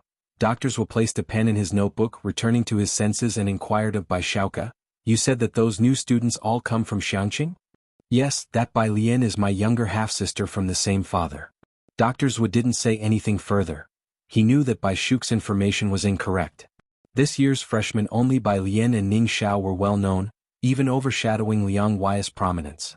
Last month, before President Huang had asked him, Dr. Zhou had already received news about Bai Lian and her group from Bai Xiaoka. They were from Xianxia with no significant background, so he initially rejected Bai Lian and the group of new students so decisively. The students nearby were still discussing whether Zhou Wenqing was about to be promoted. Going from a professor to a vice dean, and to the vice dean of Jianghu University School of Physics, at that, would grant him several times more power than he currently had. He would be an entity that Sun Fu and Zhuo Jinhua would have difficulty reaching within 10 years. Sun Fu and Bai Lian's group still had some conflicts, but that was manageable. Zhuo Jinhua, however, was feeling extremely uneasy. Reflecting on it now, when President Huang assigned the new students to him, it must have been because he knew some insider information and had Zhuo's best interests in mind, yet he failed to seize the opportunity. The people around them were all discussing the superconductivity Meissner effect or Zhou Wenqing and the new students. Zhuo Jinhua, however, couldn't continue listening and quickly left with his notebook in hand. "Brother." After Zhuo Jinhua had left, Bai Shaoqi and Song Min dared to approach. Bai Shuk's eyes narrowed slightly as he led them towards the exit. "Do you still need funding?" "I still have some here." For the current Bai family, Bai Xiaoka was the hope for elevating their status, and he had always been very generous to Bai Xiaoka. The money was sent efficiently. "No need," Bai Shaoqi shook her head. "Brother, we too do not need the family's investment." Both were equally proud, desperately trying to prove themselves, especially under the circumstances of Bai Lian's exceptional performance. "All right," Bai Xiaoka patted Song Min's shoulder, "if you really can't make ends meet, come and find me." Zhou Wenqing's laboratory completed their project ahead of schedule, something most people on the forum didn't anticipate. Besides Sun Fu and Zhuo Jinhua, there was another group that was restless. In the neighboring study room, Wang Shi sat at the very edge looking at posts on the forum. "A second author in Nature, their regular grade should be higher than ours, right?"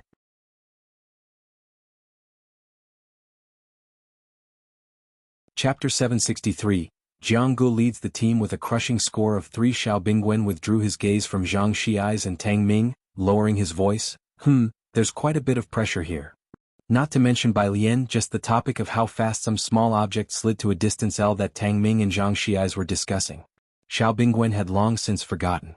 Su Nanjing smiled and then stuffed his hands into his pockets, following Xiao Bingwen outside. Xiao Bingwen reached out to open the door to room 303, but as soon as he opened it, he saw Yang Lin outside about to press the doorbell. Yang Lin had just come from school and was still wearing that black long-down coat, with the coat's hood fastened on her head. Yang Lin had a distinct style. Ever since Xiao Bingwen found out that Bai Lian and her group of friends had all been admitted to Jianghu University, he had taken a keen interest in them and naturally recognized her as one of the girls. The one from Xianxia Hospital before. "Hi, young student." Xiao Bingwen was now very polite to the students from Bai Lian's group, as they might be asked to hold honorary positions at their Xiao family's company in another 10 or 8 years. Seeing Xiao Bingwen and Su Nanjing, Yang Lin, her deep eyes hidden behind glasses, gave a slight nod of acknowledgement. It sufficed as a greeting. She stepped aside and entered directly. As usual, cold and silent. Su Nanjing raised an eyebrow. Once outside and the door closed behind him, Xiao Bingwen trailed 2 steps behind Su Nanjing. "Now, whenever I see Miss Bei's classmates, I always feel like each of them is extraordinary. That young man with shouting just now, I always feel like he has seen blood." That was Xianxia's, whom Xiao Bingwen had rarely encountered. Probably close enough, he really has done time, said Su Nanjing, knocking on the next door. Glancing at Xiao Bingwen, Qi Lu even sentenced him for a year. The door was opened by Ming Dongheng. Young Master and Chief Chen are in the study. Chief Chen is also here? Xiao Bingwen's eyes lit up as he spoke to Su Nanjing. The Chen family seems to have split into 2 new laboratories. If we had that kind of influence, we wouldn't need to ask professors to lend their names everywhere. After his promotion 6 months ago, Chief Chen's influence in Jianghu had grown significantly, and even several senior figures had to give him respect. You're thinking right. Su Nanjing got a response from Jiang Fulai and opened the door to the study. Why don't you ask Brother Jiang or Academician Ma to lend you a name? Xiao Bingwen was about to say more, but as the study door opened, he shut his mouth. He followed Su Nanjing into the room respectfully and stood aside. The piano room and bedroom took up most of the space. The study in room 302 wasn't large.